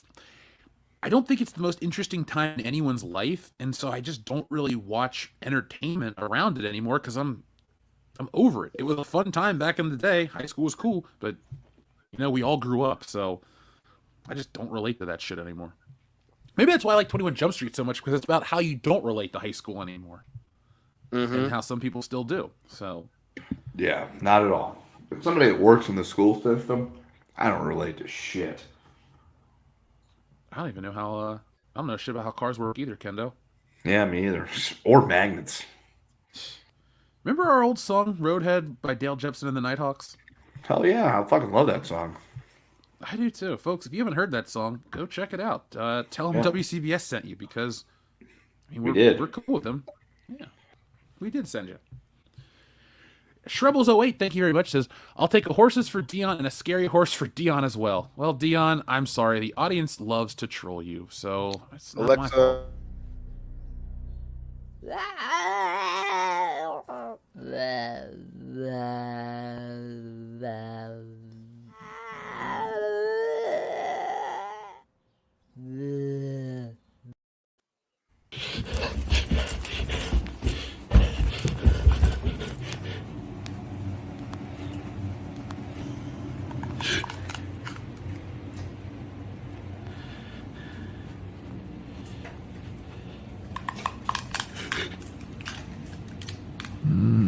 Hello, Dion.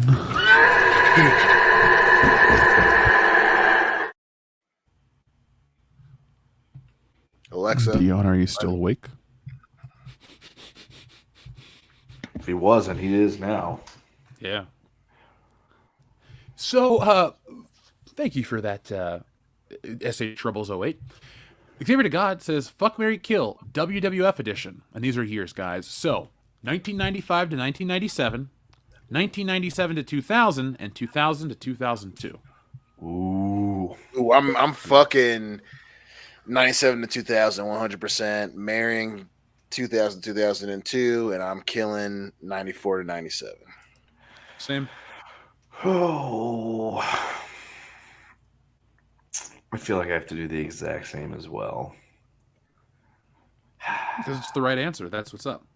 Yeah. I mean, the window of time, honestly, the window of time 97 to 02 has never been matched in terms of just wrestling insanity. Every fucking company was coming up with some of their best work. Yeah, dude. Shit. So thank you, Xavier to God. Wild. Up next, we have Adam Wofford. He says, I was in high school when that band came out. They used to have their very first CD before hitting it big. I also used to have their very first CD before them hitting it big. Also, did you get my email, Lovecraftian? I did not, Adam Wofford. Kendo, if you see an email from Adam Wofford, can you shoot that in my direction, please? Xavier to God, thank you very much. Will GTA 6 be better, worse, or the same as Saints Row 2022? That is a good question. Oof. Oh, I think they're going to be on par with each other in terms of suckage. I think the media will praise Grand Theft Auto 6 for being stunning and brave and bold no matter how good or bad the game is.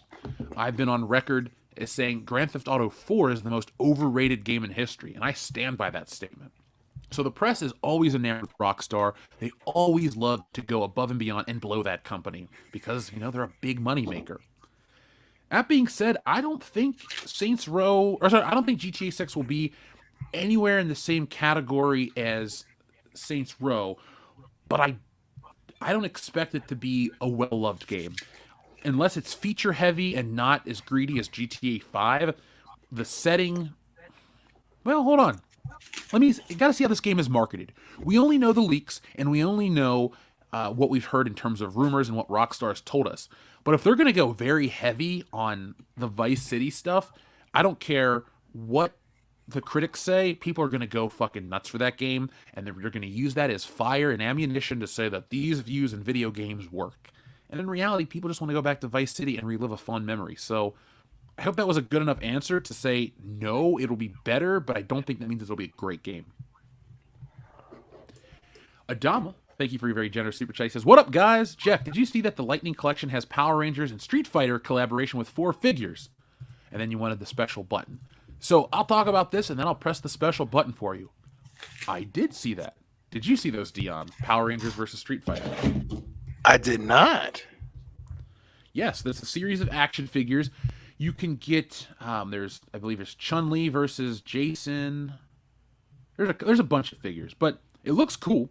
I don't know if I will pick these up realistically because I don't buy Hasbro Power Ranger figures, Adama. I love the Power Rangers. I grew up with that show. But what I collect from Power Rangers these days is very little, but maybe like the boutique stuff. So like the dolls from 3-0 or the old SH Figure Art stuff. Oh, also, he asked for this one. Who's that Pokemon?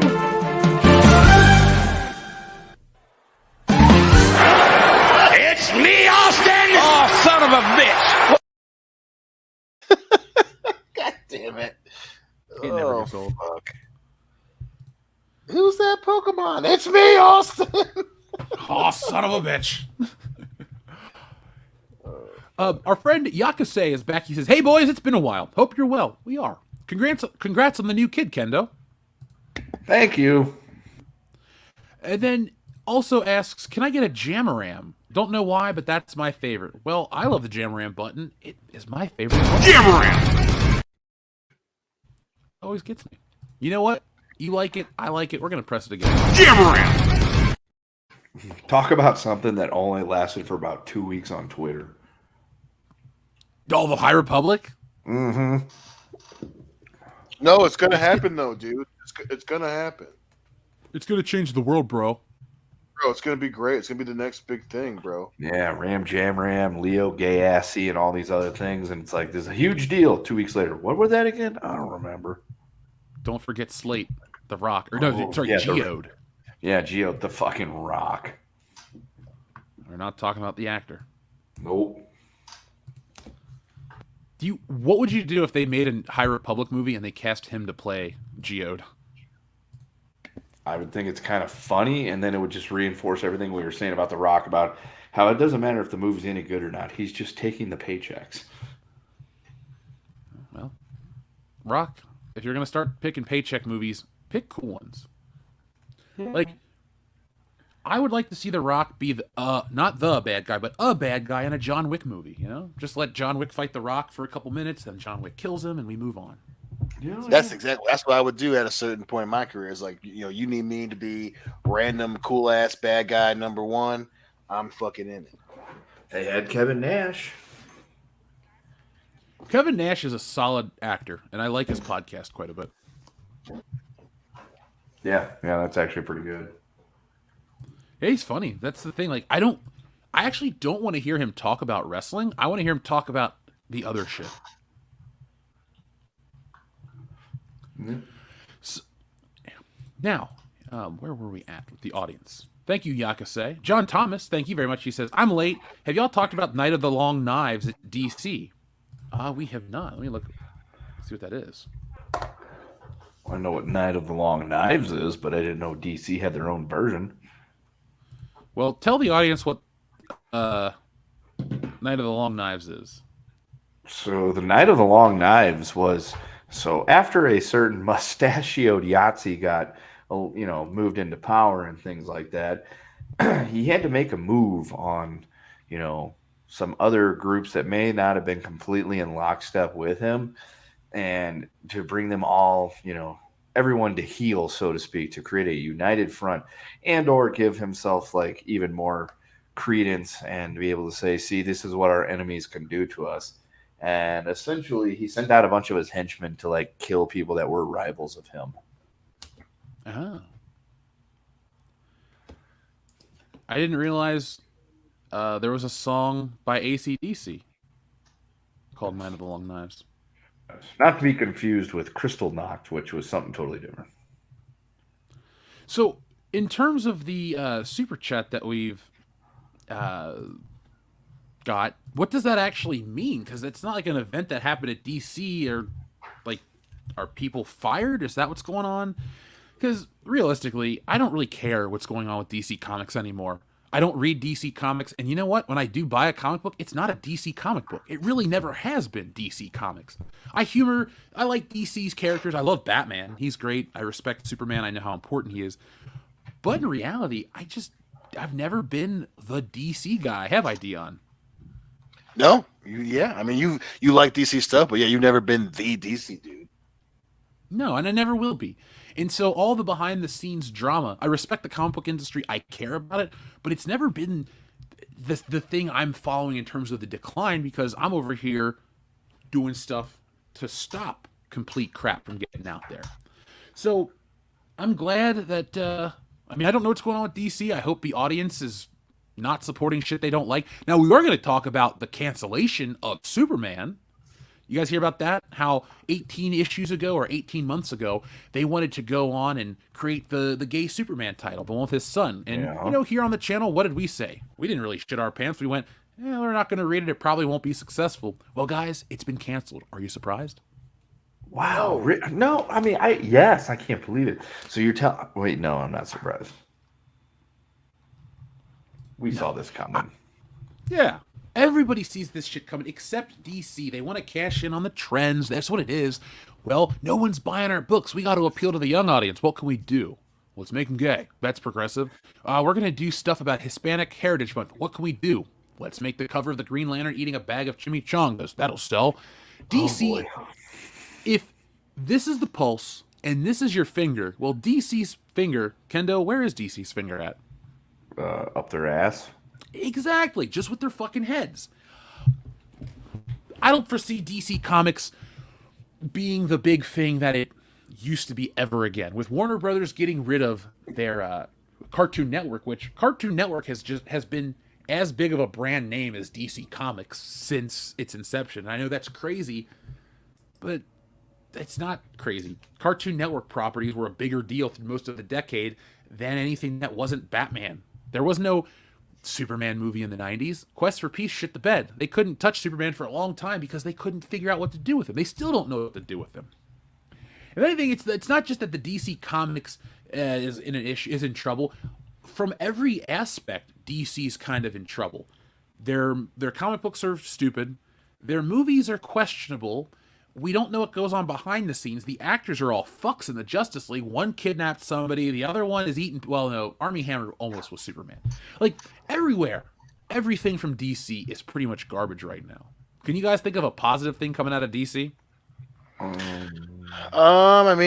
The Batman that came out was pretty good, but, so we'll see if that continues. But other than that, yeah, I can't... Nothing comic book-wise. I enjoyed... Dark Knight's Metal, but other than that was really the last. Even then, that was it was okay. It was years ago.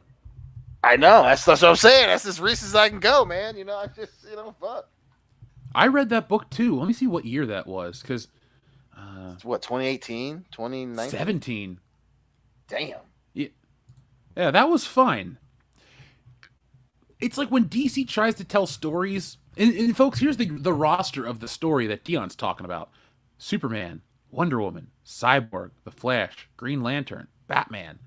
That's the cast of Dark Knight's Metal. It was fun. Is it the best thing I've ever read? No, but it's much better than a lot of stuff that has come after that. And what really bothers me too, Dion, is we were coming off of some good quality DC stuff. For as much as I want to shit on them as a company, The Court of Owls was good. Flashpoint was good. Some of these bigger titles were really good. And they were more impressive than the Marvel events. I enjoyed DC Rebirth more than I enjoyed anything that Marvel put out. And I only read a few things from Rebirth, and I wouldn't consider that truly great. So, not to sound like a hypocrite, their big event titles were great. But some of their other stuff, man, it can just go fuck itself. And it's been like that for so long. Yeah, man. Big event stuff. Yeah, but... Lost in the shuffle, man. Yeah, well, that is what we know about DC, friends. So, John Thomas, thank you very much, Gay, says, could Disney Plus Blade have been worse than the... Oh, we already talked about that. Could it be worse than the first Blade TV show? The answer is no. No, it could not have been. Rob Brands, thank you very much for your super chat. He says, possible TV show suggestions for you guys. Strike Back, about British Black Ops group called Section 20. They're 10-episode seasons divided into 2-part episodes, keeping the main story going. Nice. Take a quick screenshot of that. That could be. That sounds interesting. I love recommendations. So that is, boom, taken. SH Rebels 08, thank you very much. Cartoon Network was the best for Tom and Jerry, especially Toonheads. I'll take a dookie, please. Oh, yeah. Well, like Tom I and say, Jerry's folks, always great on Cartoon Network. agreed. Good time had by all. Except for this guy right here. Because nobody enjoys smelling their shit. Except Hulk Hogan. What's that smell?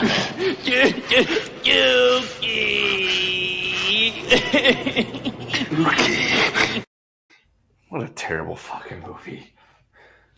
Is it the worst film of 1989? Oh, I'd have to look at a list, but I'm sure it's up there.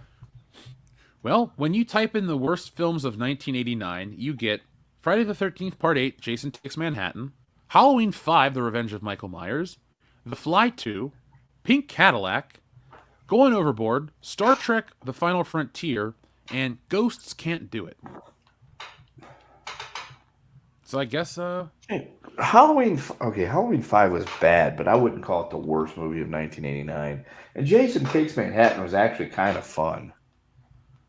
yeah, it was. Hell yeah, I agree with that. Yeah, so maybe No Holds Barred is the worst movie of 1989. Well, I'm looking at a list of, in 1989, there was a thing called the Stinkers Bad Movie Awards, which they nominated certain films and gave awards to Worst Picture, Harlem Nights, Best of the Best, Eddie and the Cruisers 2, The Gods Must Be Crazy 2, and Wicked Stepmother, with other dishonorable mentions like Fletch Lives, Earth Girls Are Easy, and Uncle Buck. They considered Uncle Buck one of the fucking worst movies of the year. That's fucking tragic because that movie was awesome. It might be one of John Candy's best. Or it might be John Yeah. Candy's best, depending on what day of the week you ask me. I'm more of a great outdoors man myself. Yeah, that was classic. Him and Aykroyd are perfect together. Dan Aykroyd's the fucking man. Mm-hmm. Did you see he's back in the news? There's some more Ghostbusters stuff. I think they're doing Ghostbusters at the orchestra, and he's a part of that. I was not aware of that. Well, anything Dan Aykroyd does, we like to pay attention to. True. Like getting drunk and smoking a carton of cigarettes while talking about UFOs. Yeah. I would love to interview Dan Aykroyd about UFOs. Or ghosts or anything. Yeah. I'm in. Adam Wofford, thank you very much. Exo Squad is an R-rated movie. Space combat in the same way as The Expanse, showing relationships with some of the characters and how they handled the death, or when they die or killed in action. Silverhawks 2. I like that idea, especially just how they deal with the aftermath of this stuff. If you want to see these characters get humanized, lose one. Look, the X-Men cartoon, even though that wasn't R-rated because it's for kids, Morph died in quotations in that first episode, and you had to watch the team deal with losing a member. Like, that was cool. You didn't really see that in a kids show, and so you always have to raise the stakes. When you raise the stakes properly, you're always on edge because anything can happen. And that's the sign of a good movie, in my opinion. I haven't watched enough Silverhawks to want to see or to know enough about the property, but hey, I'm sure Michael from Retro Blast will give it a watch. Yeah, By the way, we have over 100. And by the way, folks, that channel is now over 100,000 subscribers. So go over, check out some Retro Blasting content. We've been talking about them and wanting to get their numbers up for years. So I'm happy that it finally happened for Michael, Melinda, and the crew. Congrats, man. You guys deserve it. Now, the Happy Plague Doctor, thank you very much. He sends in a message that says, we all got to die sometime, Red. No, today's not that day, my friend. What do you guys think about NFL Plus, asks Watchman of Yah. I would never fucking pay for it. No. The only thing it's good for is preseason games. And that's only if you're really into your team and you want to see some of the players that you may or may not get to see more of in the regular season and see if there's anybody good out there.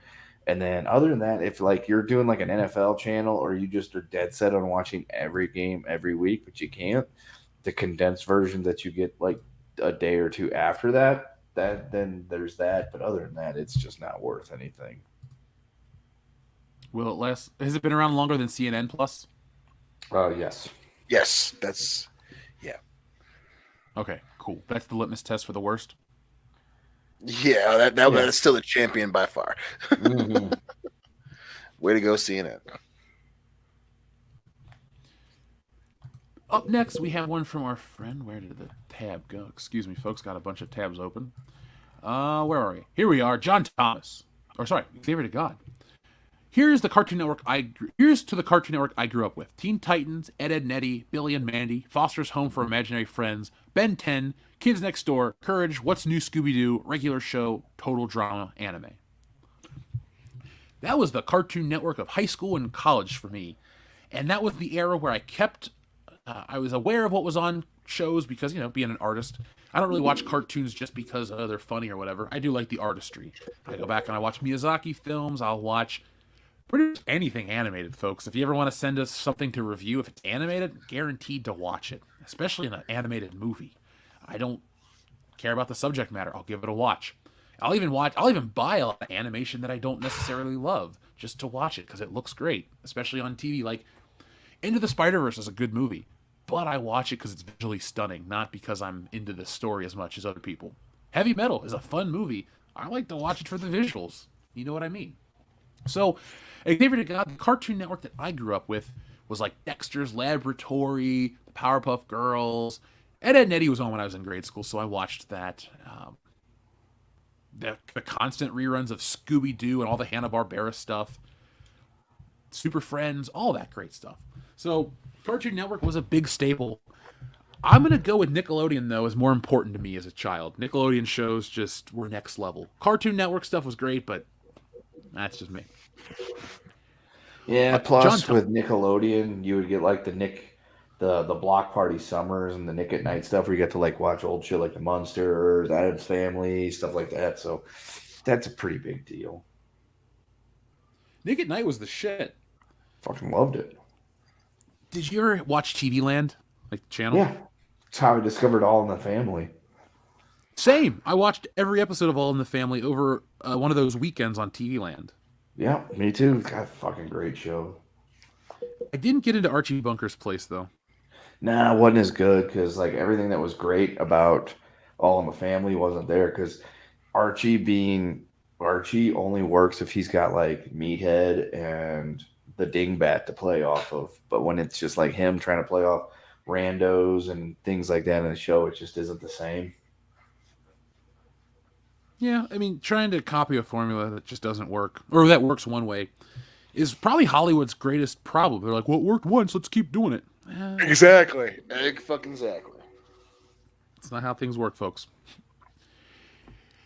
John Thomas says, speaking of buying people, is there any oh, we did read that one about the toy. That was a fun little rabbit hole to go down.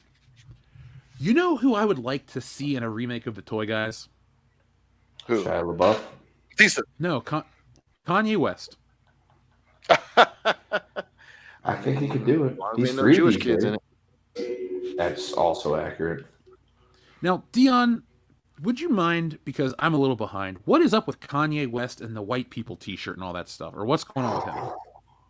So he's just doing his Kanye thing. He was going on about Kim for a minute. I was trying to get her back and giving Pete Davidson a bunch of shit. And then he was going on about, he was wearing a White Lives Matter shirt, and then he went on Tucker Carlson and was, pretty much saying all the buzzwords to piss Twitter off. And then come to find out there was parts of someone got the video of the unedited interview he did with Tucker Carlson. Then he was saying a bunch of anti-Semitic stuff. So yeah. Kanye's having himself another little bipolar episode up in this motherfucker. Yeah, he decided that he needed to raise the stakes and go after the Jews because apparently that's in style again for some reason. Yep. Yep. Oh, and he's going by Ye now. Yes. Thank you for reminding me, Dope Clan. But yeah, he's going by Ye now. Does he get mad if you call him Kanye? Yes. Yes, probably. Dude's Kanye West. He gets mad. Yeah, he went off on some which they're paparazzi, so fuck it. But someone called him Kanye. He was like, "It's fucking Ye." I'm gonna call him Kane if I ever meet him. That'll really piss him off. Listen, Kanye needs a punch to the chops, but Kanye. he done lost it. When did he lose it? Would you say? Probably with the whole Taylor Swift thing, like that motherfucker showing up drunk with his fucking girlfriend and getting wild. That was when things started to fall apart, and the motherfucker just never got his mentals in order. Yeah, that was the first thing. Imagine, yep, and imagine having your shit not together, and then you marry into the fucking Kardashian family. Jesus. Yeah, I was gonna say I think that he was always kind of maybe not all there.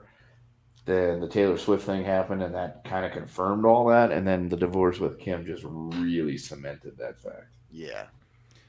All right, guys, be honest with me. How close was he to becoming the president? So Joe Exotic was closer to becoming the president. Yeah, I was gonna say we will get to Mars faster than Kanye will ever get to be president. Good. That's how it should be. Can you name a shittier rapper for president than Kanye West?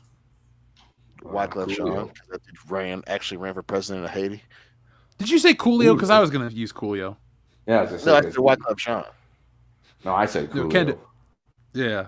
And that's only because he's deceased and, electing dead people presidents. I mean, this isn't the state of Missouri where you elect dead people to senator, okay?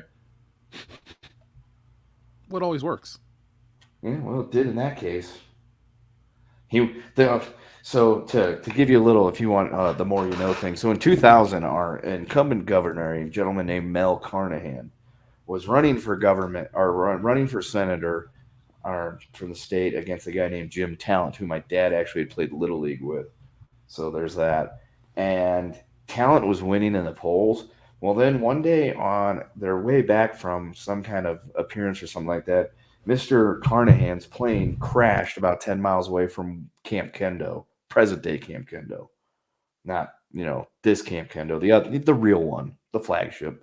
And so then his wife decided she was going to run in his place because it was 2 weeks before election time. So they couldn't redo all the ballots, apparently. That's what they said. So his wife's like, I'm going to run in his place, and if he wins the election, I will serve in the Senate for him for 2 years. Well, wouldn't you know what happened here? The Simpy vote came out, and he went from trailing by like 8 points to winning the fucking senator seat. So his wife went in there so we elected a dead person because it wasn't his wife, it was him on the ballot. So we voted a dead man into the Senate. His wife served for 2 years. Turned out she was nothing but a puppet and did exactly what they were told to do, and that she had no idea how to fucking be a governmental person whatsoever. And then in the rematch 2 years later, she ran against the guy that her dead husband beat. He wiped the floor with her. So welcome to the state of Missouri, folks.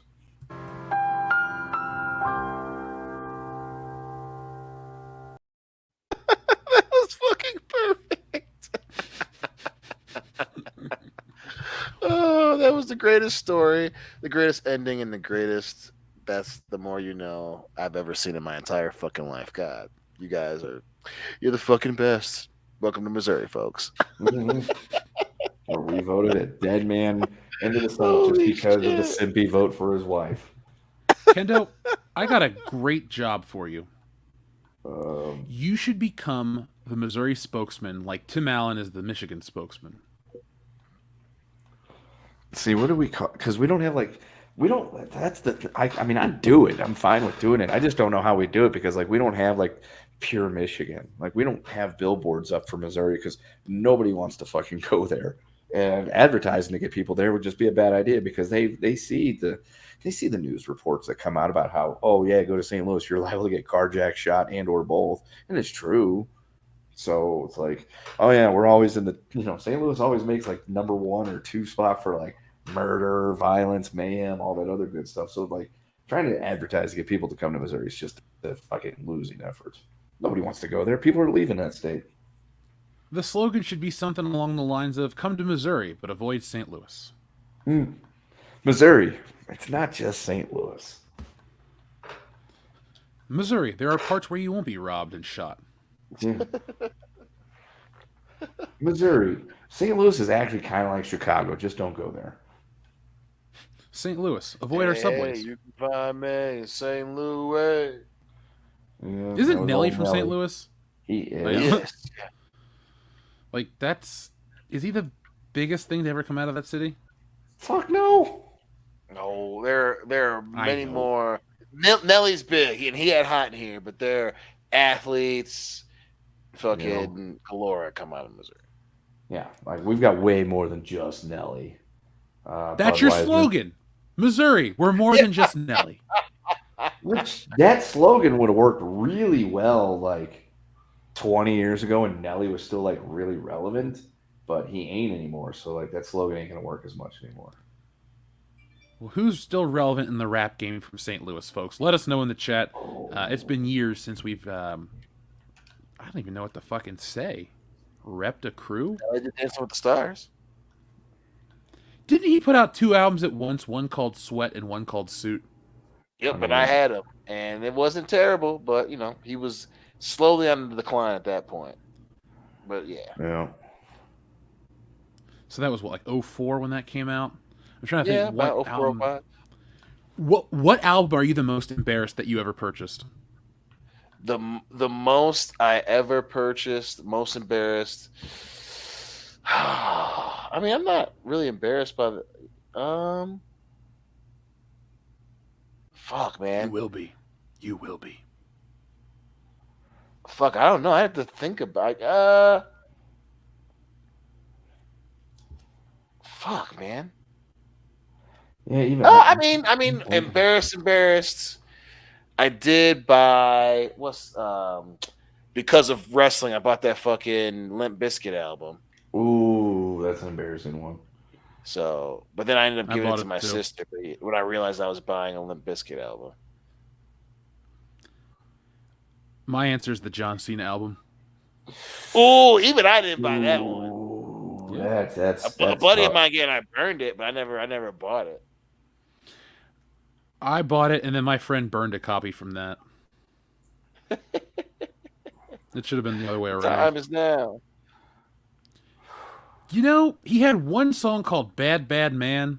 It was actually legit. Yes, that was a pretty good song. I'm a bad man, even in the streets. I'm a bad man. That fucking album, dude. Jesus Oh, God, Christ. Vince McMahon had himself motherfucking Eminem, and he rode that fucking pony until the wheels fell off. Remember when Vince Fuck. was backstage and dropped the N-word? Oh yeah. To Booker T. Yeah. Listen, not the way I would have done it, but I gotta give him credit for being ballsy enough to try that shit. Holy shit! Especially when Booker T was known to be able to whoop a motherfucker's ass. Vince McMahon had the gonads to do that shit. Unbelievable. Mm-hmm. You just said gonads. True. That was the birth of Durag Vince. That the dude was a menace. Mm-hmm. To society. And interns and That's right. paralegals and young female talent and just everybody else that had NDAs. And don't forget employees at tanning salons. True. Wait, who did Vince get a handy from at a tanning salon? He didn't. You didn't hear that story? No, It's fucking wild. Yeah. So, and then Dion, correct me if I'm wrong with any of the details, but like he went to a tanning salon and decided he wanted to start like macking on the chick that was like working there. And he just sent her a bunch of fucking dick pics and nudes that she never asked for. Yep. And then so like I think it even wasn't her number. It was like the number to the tanning salon. It was the cell phone for the tanning salon or something too. Yeah. And he's sending it there.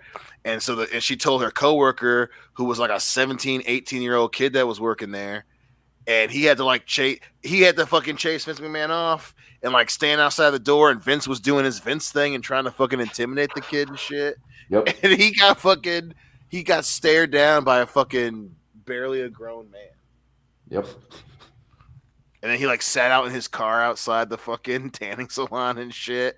And they were like, the dude was like, "Yeah, I'm not gonna let him back in here." And like he was like standing outside the door, and he's like, "I would be standing there." I'm like, and apparently they were staring at each other and shit. And it was a long time before Vince drove away. It was fucking weird, man. Yeah, and we're not talking like, genetic jackhammer Vince McMahon from like 20, 25 years ago. We're talking like old wrinkly balls Vince McMahon from like the last couple of years. Yeah, like weirdly muscular old dude Vince McMahon. Like even if he was at his height of his powers that day, that kid is kicking his ass. Yep. And he's trying to stare this fucking kid down. Mm-hmm. Well, how do you think Vince is going to go? Heart attack. Yeah, I'd say heart attack for sure. I think it's going to be something cooler. Like what? I say Vince McMahon.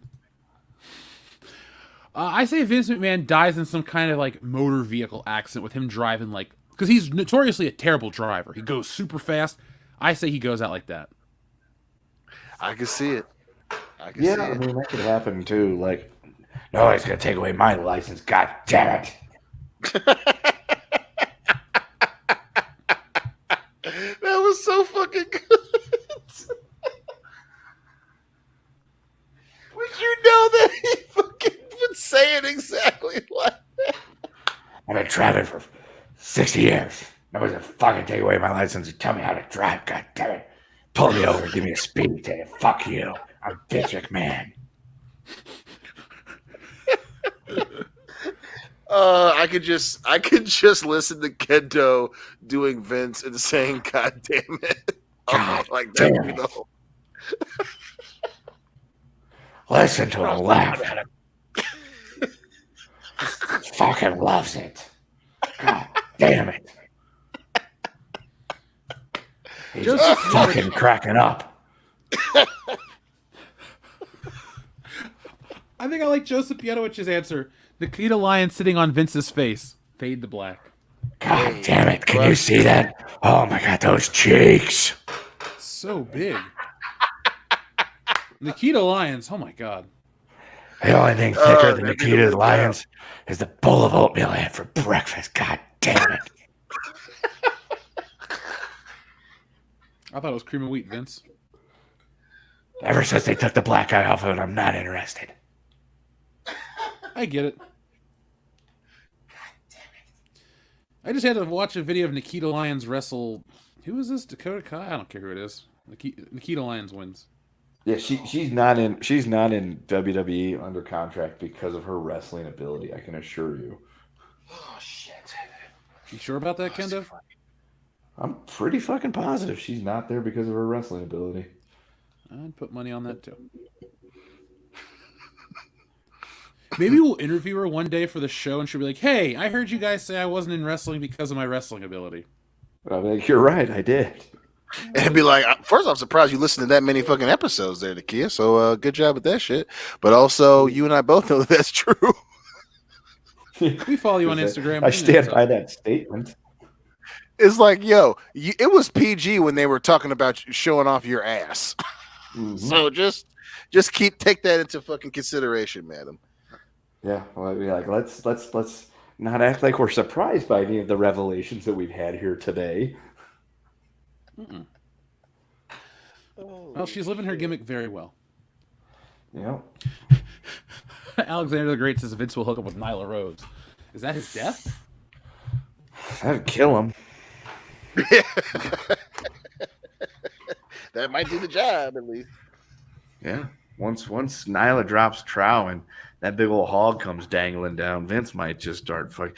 It'd be like that image when Tori was stripping and he like goes cross-eyed because it's like that gif and he falls backwards in the chair. Yeah. Oh, that's It'd be Stacy like that. Keibler. Oh, Stacy Keibler. It'd be like that, except for it's because he actually had a stroke. Listen, after all that fucking work he had done on his goddamn face, it already looks like he has a stroke. We might not be able to tell the difference. It's true. Because I remember it was right after he'd been gone for a while, and he was on there. Fucking, I think we were talking about it in the chat. We were like, "Yo, what the fuck? Vince looks fucking terrible." Mm-hmm. I think it was. That was the Triple H thing. Yeah, dude. Like Triple H's birthday party or something or another, and he came out. Yeah, whatever. I love you. You're the best. God damn it. And he just looked at it like his face didn't move. He looked like a corpse. Weird. It's like, motherfucker, you didn't have those cheeks 20 years ago. You didn't have a lot. Where'd you get all that cheek and not the fun cheeks, Vince? Don't fucking lie to me, old man. So, you mean Jeff? Yes. Back to the NFL drama. So the Commies won tonight, 12-7, behind a touchdown from a guy whose first game was tonight because he missed the earlier part of the season because he was shot in a robbery. Wait, seriously? Yeah. Who got shot? Shot in the leg twice during training camp. Yeah, during training camp, right what before training the camp season shoot started. you? No, somebody The tried one to... in D.C. Yeah, well, I thought we were back in St. Louis. Sorry. No, but that could happen there too. But yeah, so please, during training camp, he got shot in the legs and in the ass. And it didn't stop him from making it. Nope. No. God damn, it was good. dude. The NFL is just having a wild fucking year. Mm-hmm. Oh, fuck. At least it's somewhat entertaining. This motherfucker got shot in the leg twice. He scored the Like, winning of all touchdown the shit tonight. that happened in the NFL, they're like, "Oh yeah," and we had a fucking rookie almost fucking get shot to death on his way to training camp. Mm-hmm. Like, fuck, man, what the fuck is going on this year? Jesus Christ, fucking Russell Wilson's trying to sell shitty kid footballs and shit. What is happening? Geno Smith is actually weirdly doing well. Yeah, that's an anomaly and a half. Devontae Adams is trying to fight fucking cameramen. Yeah, that happened the other night. And then his acting. I'm so mad I fell asleep at the end of that game because I was like, I'd have laughed my ass off seeing that live. Just some fucking 5'9" fucking dude who, just fucking working a 9 to 5. He's excited. He works for the NFL. And he fucking stupidly just tries to get to the other side of the tunnel. And Devontae Adams just shoves you to the fucking ground. Yep. I'm like, what the fuck, man? Well, he is suing him right now. Yeah, he's fucking apparently gonna try to press charges too. Yeah. Think he'll win? Oh fuck. I mean, it's clear as day. I mean, the charges won't stick. They'll probably drop it. He'll plead out something else, and he'll probably make a settlement with the guy.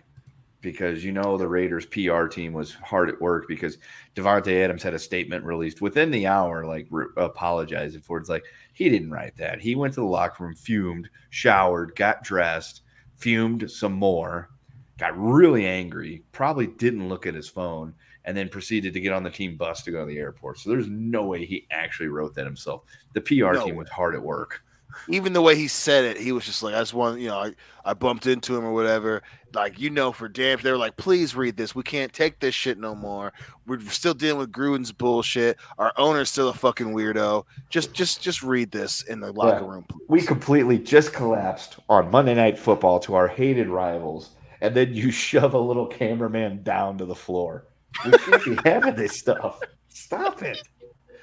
It's like, what the fuck is wrong? We're mad that we lost the game. We lost the game too. Fuck, we are the Raiders, but can you just fucking get off the gas? Commit assault? God damn, man. Oh, it's so funny. And bonus round, Le'Veon Bell knocked out Adrian Peterson earlier this year. Oh yeah, there's that too. Two former NFL players. Le'Veon Bell's trying to box now. Like, what the fuck is happening? And to add to that, some extra layers to you, Jeff. The guy that got knocked out, Adrian Peterson, I believe spent either time in jail or was suspended by the NFL. He faced some problems because he beat his kid with a switch, literally. Like, not the game Nintendo? switch, but no, had him go cut a switch off of a fucking bush and then proceeded to beat his ass with it. Yeah. And then the guy that knocked him out completely sat out an entire year of the season because he wanted more money, proceeded to get said contract, and was awful after. Yep. So And during that time, he got robbed by 2 call girls at his fucking one of his condos. He brought him home, and then he fucked him, and then he went to the gym and left them in his house, and they fucking robbed him. Yeah, I forgot about that. What an idiot. Le'Veon, listen, he go green. He's an MSU alum, but he was never known as a very smart man. No. And holy shit, that might be my favorite part of the Le'Veon Bell story. Is after all that shit, he got robbed by 2 escorts. Dion, you and I are Michigan State alums. Have our asses ever been robbed by prostitutes or escorts? Nope, because we sure as hell ain't bringing 2 escorts home and then leaving them in our fucking houses when we go to the gym. Yeah, like Charlie Sheen says, you pay them to leave. Oh my god, that still makes me fucking laugh. Oh my god, he's like, yeah, I could. They come home drunk as fuck. He splashes them with some DNA. He goes, yeah, I could trust him. I'll be right back. I like how that's how you describe sex. Splash it with some DNA. That's it. Which was funny because usually Steelers fans can be pains in the ass, right? But they were like, yo, dude, what the fuck are you doing? Like everyone, and he was like, don't worry, Steelers Nation. And then he left, and when he played like shit for the Jets, it was the funniest. Everyone's like, good thing we got John Connor. Thanks for all the memories, Bell. See you, buddy. Back from the future? LB later. And that motherfucker can barely write on Twitter. Mm-hmm. He almost got a Super Bowl ring with the Chiefs because the Chiefs did bring him in for a cup of coffee in the big time. And he was definitely not what he used to be. Nope. And that's not even counting the AB stuff that happened this week with his fucking tweets.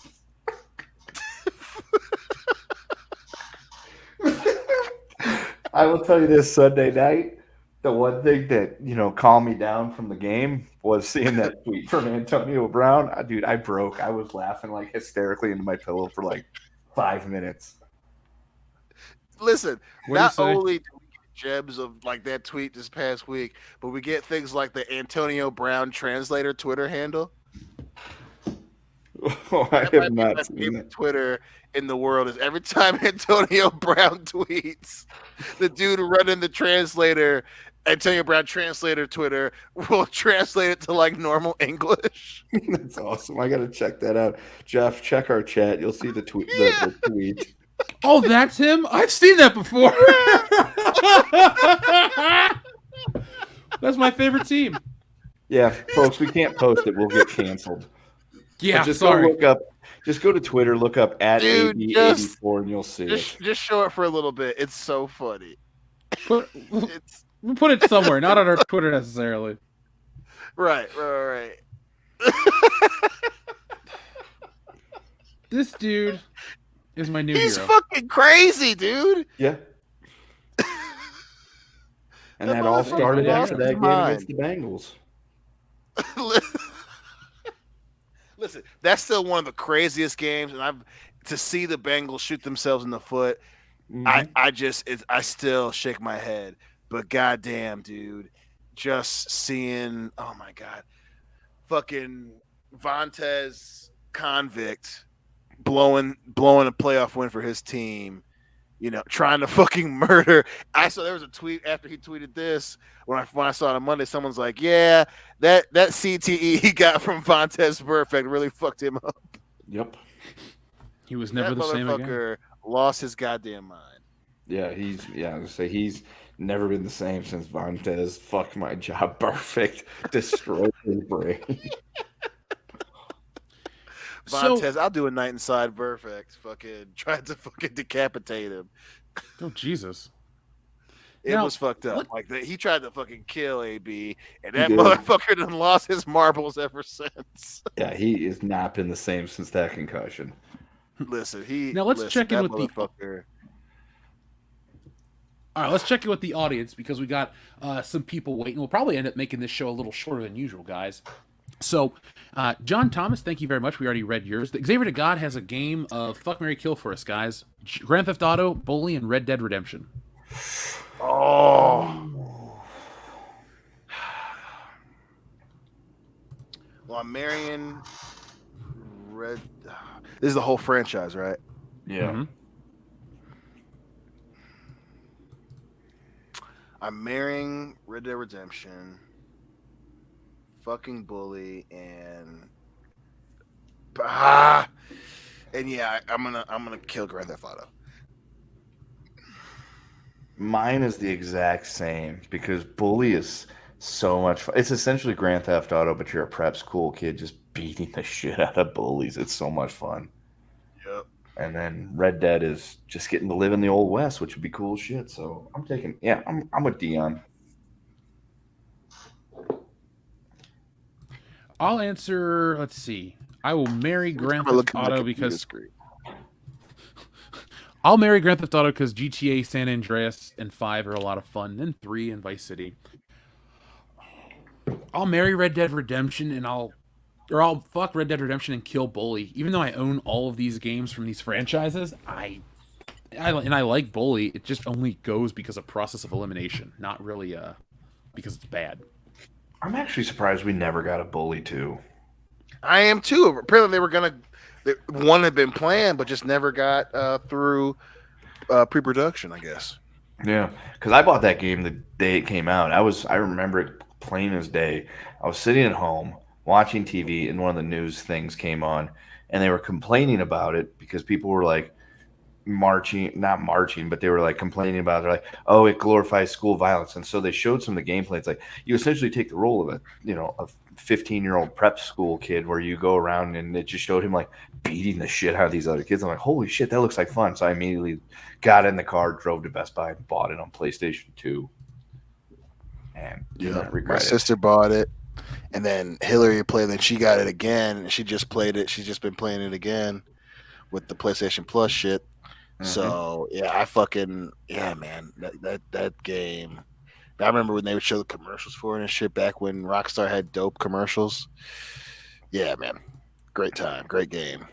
And I played it. I currently am playing it on Xbox. I got the remaster. It's fun. Like I said, it only gets eliminated because other things I like them more. So there you go, folks. If you never heard of Bully, check it out. It's this is the mobile version, so we don't really want to talk about the mobile version, but it's a fun fighting game. I like when you can beat the shit out of the random passerbys in the hallways. I always get in trouble. Oh yeah, me too. The best is where you learn the wrestling move where you can fucking like take them down and then fucking knee drop them in the balls. So like that's I would just run around just fucking knee dropping people in the balls. You grab them, you can grab a kid and you just fucking lock them up and you just slam them against the wall and you tap the button and you fucking slam them in the wall and knee them in the balls. I'm gonna go play that later. Fun. Oh god, even fucking almost 20 years later, I still play that. Every once in a while, I go back and play that game, and I just laugh my ass off at it. So much fun. Get it? It's on Game Pass. Or no, it wasn't on Game Pass. I bought it. Yeah, no, I bought it too because I've owned that game on PlayStation 2, Xbox 360 when the remastered Scholarship Edition came out, and then I bought it again for the Xbox One. So it's one of those things that I enjoy it so much I don't mind keep paying for it repeatedly. Dude, I have San Andreas on so many fucking... I got it on PS2, PS3, PS4, PC, mobile. I would gladly buy San Andreas. I had it on Xbox Series X, the remaster, which was bullshit. But like when they work, I will happily buy those classic Rockstar Grand Theft Auto games on any system. Those games are really great. Have you ever seen the movie Bully? No. No. Somebody in the chat mentioned how dark it is. It's got like Nick Stahl. I think they accidentally kill a kid. It's like a group of teenagers that accidentally kill one of their friends, and then they have to like hide the body. Let me look that up to make sure. I know it's got Nick Stahl in it, and I've seen it. So as Bobby Kent lay bleeding in July 1993, he calls out for help, and then mercy from his friends. Whatever. I guess it's based on the murder of Bobby Kent, so it's a true story. Check it out. It's dark. It's Brad Renfro and a couple other actors. Up next, we had one from our friend Headcase Laboratory. Says, "Hey guys, if you get a chance, you should check out Eric July's Ripaverse comic Isom #1." Well, WCBS has been very happy for the success of Eric July's comic Isom #1. So, folks, you've heard us talk about it. for a while now. We've had a couple people close to the project on the channel. Hell, we've had Young Rippa himself on this channel before. So we're always happy when another creator has success. And folks, always support the independent stuff, because that's how you make it go from the independent stuff to the mainstream stuff. We've been doing that for years. We talk about Stealing Solo, Wokebusters, and Tits and Art, and we have other projects in the hopper. So what you do is when people talk about their projects, click those links, spread the word, and let people know. Because you guys want better art, you want better entertainment. That's exactly how we do it together. TLJ Screwjob says, listening in bed before sleep and had to jump back in. Leox Giassi is an anagram for Leo the 10th is gay. Ernst Rome was gay. Head of SA. Heh, rhymes. I remember that back in the day when one of the channels broke it down as an anagram for Leo the 10th is gay. It was, it is what it is, that game, or sorry, that book series, and we were never going to support it. Adam Wofford is next, but Watchmen of Yah, this is a great question, guys, so take a minute to think about it. Name your top 5 favorite wrestler intro songs. Ooh. Yeah. Let me pull up my notepad real quick, and I'm going to write those down. I actually want to give you 5. Top 5, top of my head. Definitely break down the walls, that original version. Good one. Obviously the Stone Cold theme. The glass shattering, that original Stone Cold theme.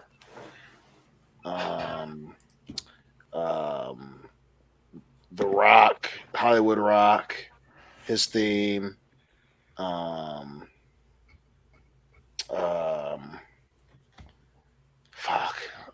out the other 2 of my top 5. Gotta go with Slow Chemical, Kane, and then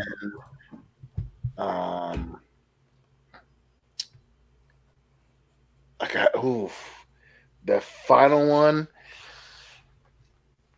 I gotta go with Lie, Cheat, and Steal. That rounds out my. I fucking love that entrance thing. Okay. Top 5. So not the first Undertaker theme, but the second one, because I don't know. As a kid, I just fucking loved it. Owen Hart's fucking little ditty of a song he had. That's always so upbeat and fun. Oh, Shawn Michaels. You cannot go wrong with Sexy Boy. Boy, toy. Yeah. I'll make your ankle hurt. Thank you for that. Then I gotta go with. I just had it in my head and I lost it. Fuck! I don't remember where it was at now. Kevin Owens' theme is fucking awesome. I really like that. That's one that's on my like workout playlist because it just will fucking pump you up and just get you to go fucking just let's fucking lift these weights and punch this bag. Shit, I don't remember. I had one that I was like, oh yeah, that one I have to include that. Oh, Triple H is The Game because I fucking like Motorhead and that song is just awesome. It's a good one. That is damn good. So I had a couple written down real quick, but then I was really going for my favorites. So I like Slow Chemical. That would make my list. The Game would make my list because those are 2 songs that I actually listen to quite a bit. I really like the NWO theme. That's a fun one to just kind of walk around to, throw your hands up, and 2 sweet people. But my second favorite is Burning My Light, Randy Orton's old theme song. I wish they would have never got rid of that. That was awesome back in the day. Orton hates it. I know. That's why they got rid of it. I was just like, oh, you can't have perfect taste. Have you ever heard the alternate version of it? Nope. I did recently. I like the one that they used, but I wasn't totally against the alternate one. It wasn't my favorite, though. I like the original. The alternate's fine. I wish that would have been what he switched to, was the alternate one, because it's like slower and meaner. It sounds more like a heel theme.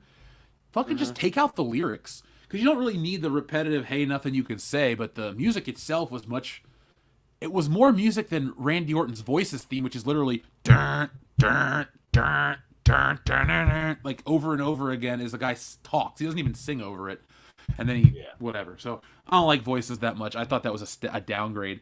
But I'll be biased. My favorite's The Rock's from the year 99 to 2000. The one that was in like every video game. The one that he went back and used at WrestleMania 20 after all those years of Hollywood rock. Anytime I hear it, I'm just like, oh shit, I smell it. So that's my favorite.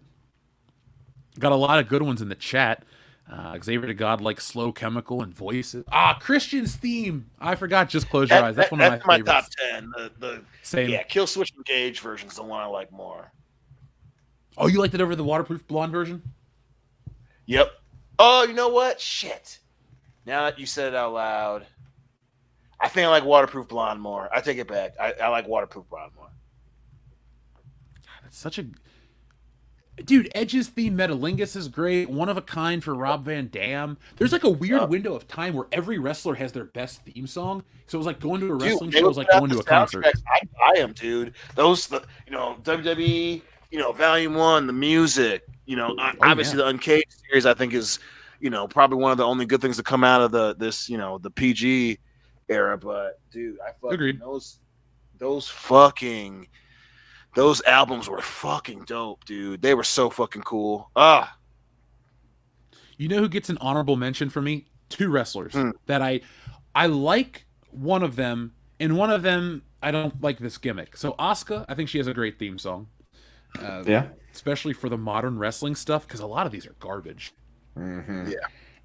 And then, not even ironic choice. I just really love Stardust's theme song. For as dumb as Stardust was, that music was great. Yeah.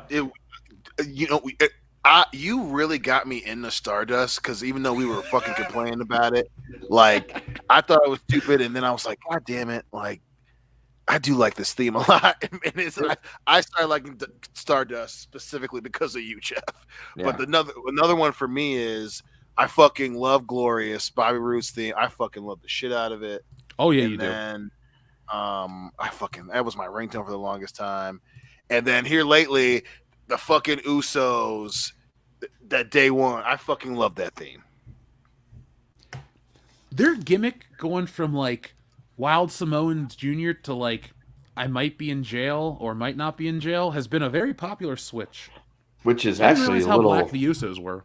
I was going to say, it's extremely on the nose, too, considering both of them should have spent some time in jail for their, glug, glug, vroom, vroom behavior.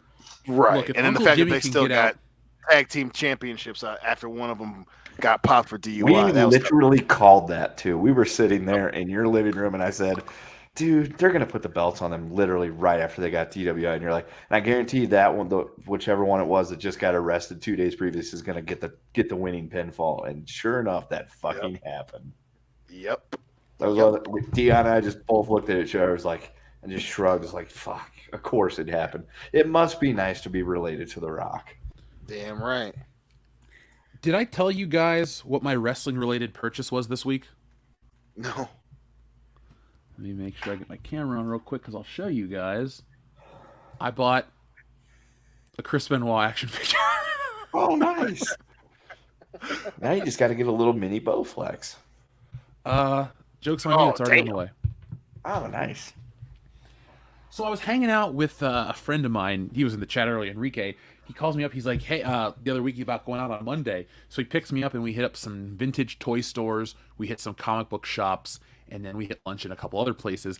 And his haul was awesome. He picked up a 2000, I want to say it's like an 06 or an 05 Legacy Collection X-Wing in the box for $80. Now, the box was destroyed to hell, but everything was perfect inside. I regret not buying it, but I don't have the space for it right now. But I picked up, Dion, you'll laugh, I picked up 3 wrestling figures. Chris Benoit is one of them. I got the Big Show. Yeah. And I got this old-ass Triple H. I mean, look at that fucking face. When they made him fucking 20 pounds skinnier in toy version? Yeah. Well, you can't sculpt steroids on the body, so you just don't. That's right. It's time to take the fucking shot! Mm-hmm. Dun-dun-dun, dun-dun-dun.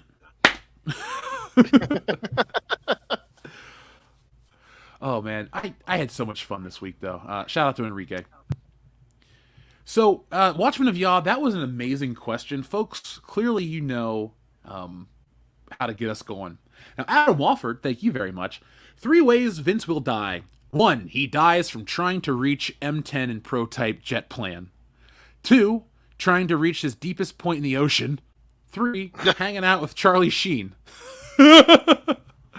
Listen, it's a possibility. Or Lamar Odom. Yeah. Adam Wofford also requests a 30 and a 31. So where is a 30 at? Oh, hold on, that's a lot of scrolling. Here we go. Did you see that guy accidentally hit that moose with his car? No. Holy shit. Jamie, pull that video up. Oh my god, oh my god. Oh my god.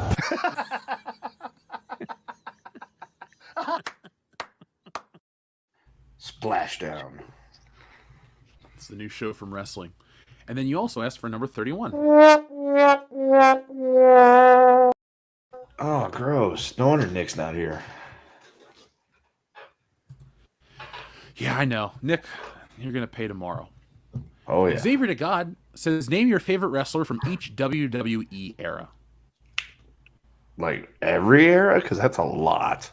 Well, hold on. I'll break. Since he said each, let's do it like this. We'll do Rock and Wrestling, New Generation, Attitude, Ruthless Aggression, PG.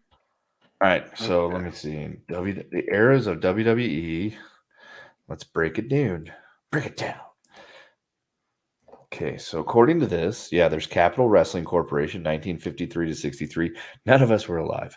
Then there was the WWF, which was 63 to 80. Again, nothing. None of us were alive. Transition, I don't even know what that meant. And then the Golden Era, New Generation. Okay, so here we go. Yeah, that works. So rock and roll, golden, give me Macho Man. New era. Gotta go with, fuck.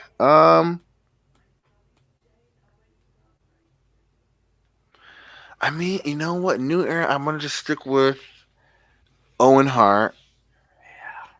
Yeah. Attitude, obviously Stone Cold. Ruthless Aggression. Give me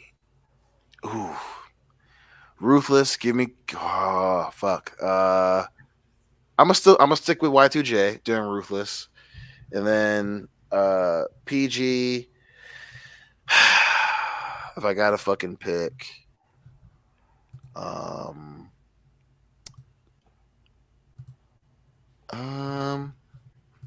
If I gotta pick out of PG, give me, since technically it counts, give me Kevin Owens. Good list. Thank you. Okay, so Golden Era. Oh shit, Golden Era. So since it counts, I'm gonna take the Undertaker in that one because that's at the tail end of the Golden Era. But I fucking love that original iteration of the Undertaker, and then the purple one was just fine. Then he became the Underbiker, and I wasn't as big into him. New Generation Era, gotta go with Owen Hart, even though Brett's like a close second. Attitude Era, everyone's gonna take Stone Cold. I'm gonna stick with Owen since he's like my favorite all time. Still counts.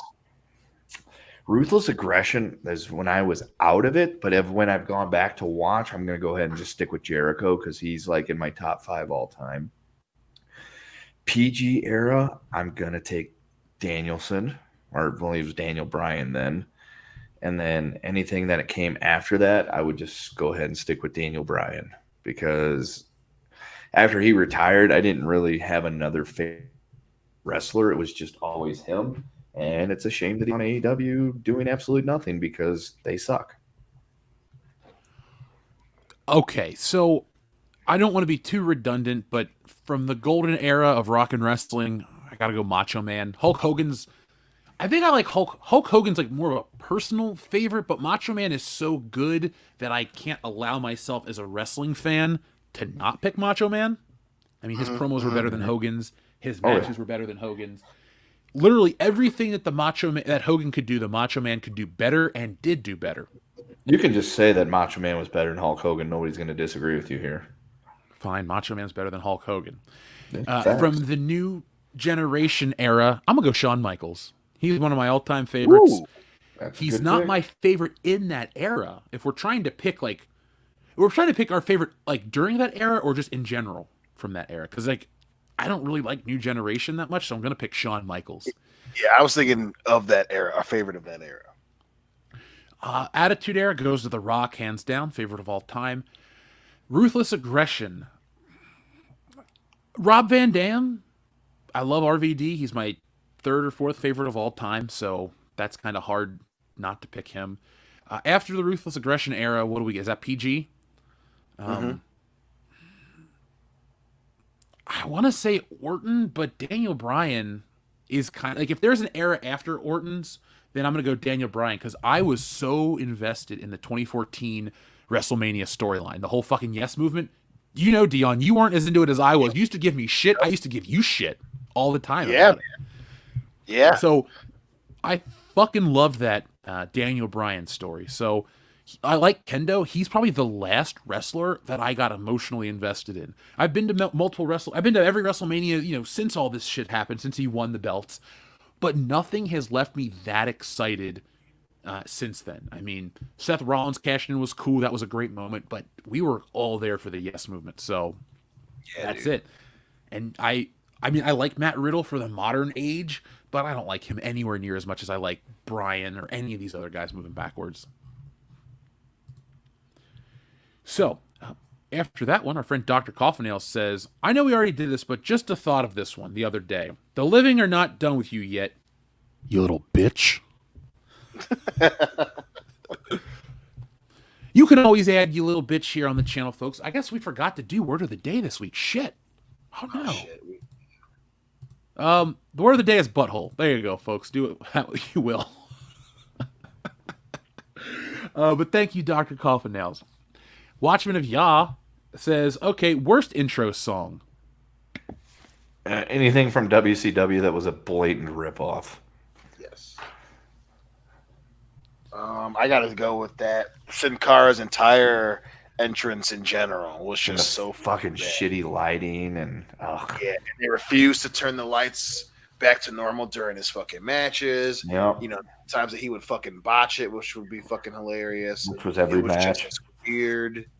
Let's go hard on the PG thing and try to get kids in the wrestling, and it flops so fucking hard. Yeah. Roman Reigns continuing to use the Shield theme even after the Shield broke up. I'll give you that. Yep. Put that on the list. That was fucking terrible. Yeah, everything to do with Sin Bacha. Jericho's fucking ripoff of Even Flow. Or was Raven? No, Raven was Even Flow. What the fuck was Jericho? No, Jericho was Even Flow. Okay, because the Raven had the Even Flow DDT, I believe. Fuck. Yeah, pretty much every WCW theme that was just a ripoff of somebody else's that can go on the list. Oh, I don't know. I mean, it's kind of hard to think. I'm trying to think of some other ones that were just awful. Oh, okay. Every generic Asian, like every Asian wrestler, like Taka and Funaki and everything, that had that generic fucking Japanese chopsticks music. Yep. So, yeah. So every Asian wrestler that had to come out to that, we'll put that on the list. Trying to think of one. Trying to think of another one. I can't think of anybody that had like just a fucking terrible thing. Oh, Bastion Booger. That was just like the weird like groans and burp sounds. That was awful.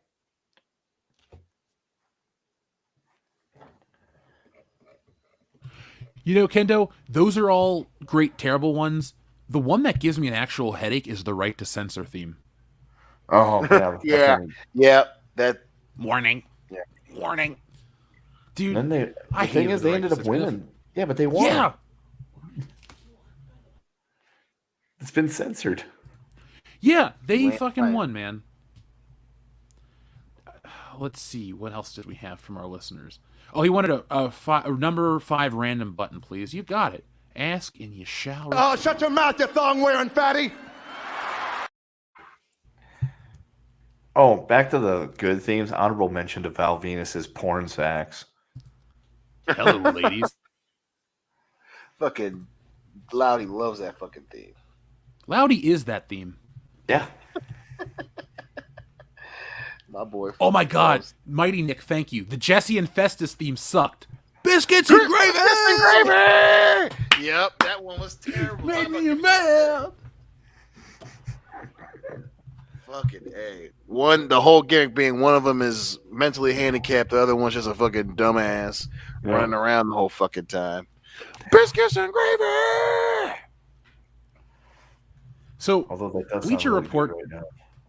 It does sound really. I'm hungry myself, so I haven't eaten anything yet today. Like literally, I ate so much crap yesterday. I was like, I'm just gonna fast a little bit, and then the show started, and all I drank was coffee. So, yay! I need to stop eating cheeseburgers every day, Dion. Yeah. Eventually it'll catch up to you. Need some fiber. Man, that don't sound too terrible. Strawberries are packed with fiber.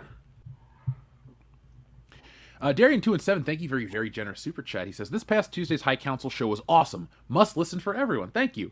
Includes explanation of why escapist media is needed. It's worth sharing with everyone that doesn't understand why we reject woke remake and bullshit.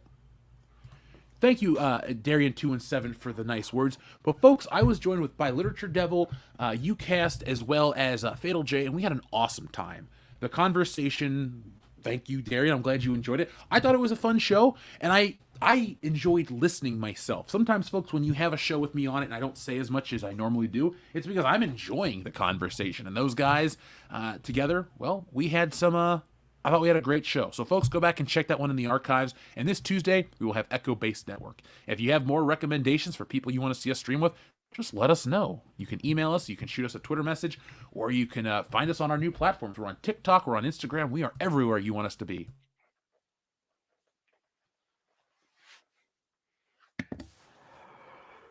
Yeah. Biscuits and gravy. Maybe a man. Man. Xavier to God, thank you very much. Here are my top 5 wrestlers of all time from age 3 to now. 1, John Cena. 2, Randy Orton. 3, Kane. 4, Rey Mysterio. 5, The Undertaker. Nice.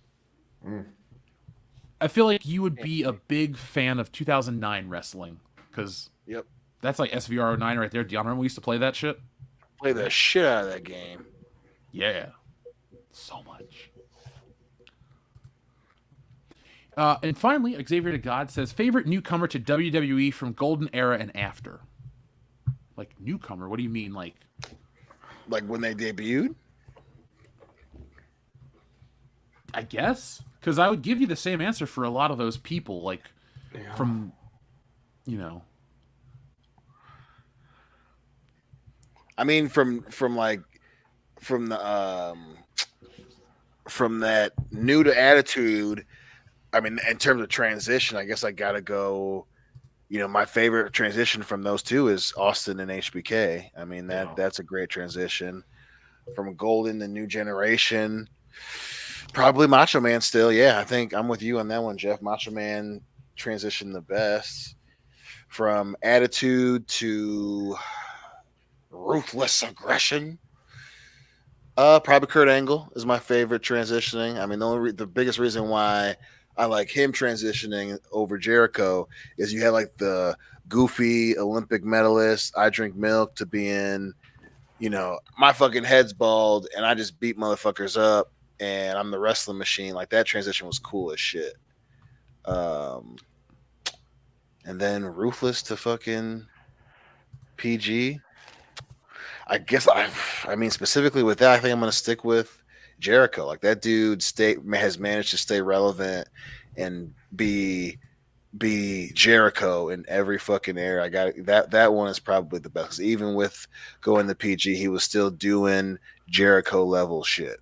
You know, especially punching Shawn Michaels' wife in the fucking face.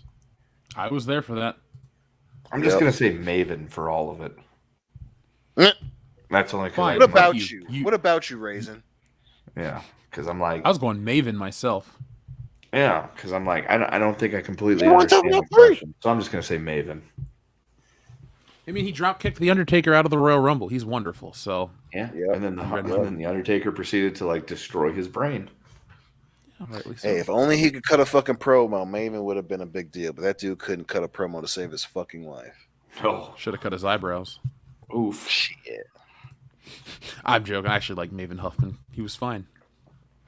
So, guys, I think we've reached the end of tonight's episode. Without Nick, it ran a little shorter, but the audience seemed to have a good time. Is there anything else you guys would like to say before we go?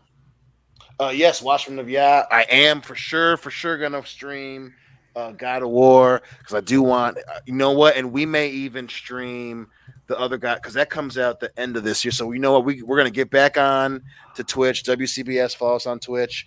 Hillary and I are gonna get back on there. And probably, to the build up to God of War, try to play some scary shit for October. Our goal is to get back into it pretty heavily in the coming weeks. So to answer your question the long way, yes, 100%, that is the plan. There we go. We have another super chat from our friend Darian217 that says, "Hey Dion, are you excited for the WrestleMania meetup? We're under 6 months now." Yeah, fuck you. Yes, no, I am excited. This is we've wanted to make this kind of like a big ass, family trip. The show. Getting the wifey out there, hanging out with my people. I cannot fucking wait for WrestleMania. Hillary's got a job now where she can take time off. I'm fucking pumped, man. Then it's obviously they're leaking the whole Rock Roman Reigns thing. I'm excited, man. Fucking go out to California, get rowdy, go to a wrestling show, come back, stay rowdy. Meet all the fans, meet all you guys, do some shit that we are luckily going to get away with. I'm in. Let's go. Damn right. Darian217, I'm looking forward to the event as well. Sorry, Dion, this came from Darian as well.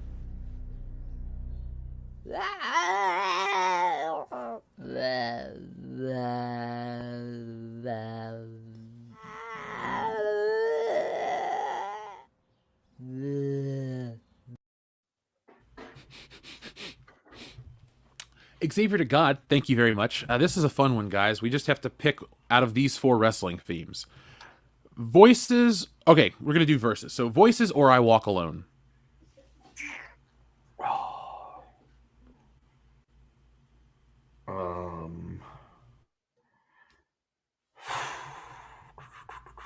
I'll just go with I Walk Alone. Same. Slow Chemical or This Fire That Burns? Slow Chemical. Slow Chemical as well. One of a Kind or No More Words? Ooh, One of a Kind. Yeah, I'm going to go with that. I got to say, though, Jeff Hardy's thing, No More Words, is a pretty good theme. Yeah. And then number 4, Broken Dreams Are Written in My Face.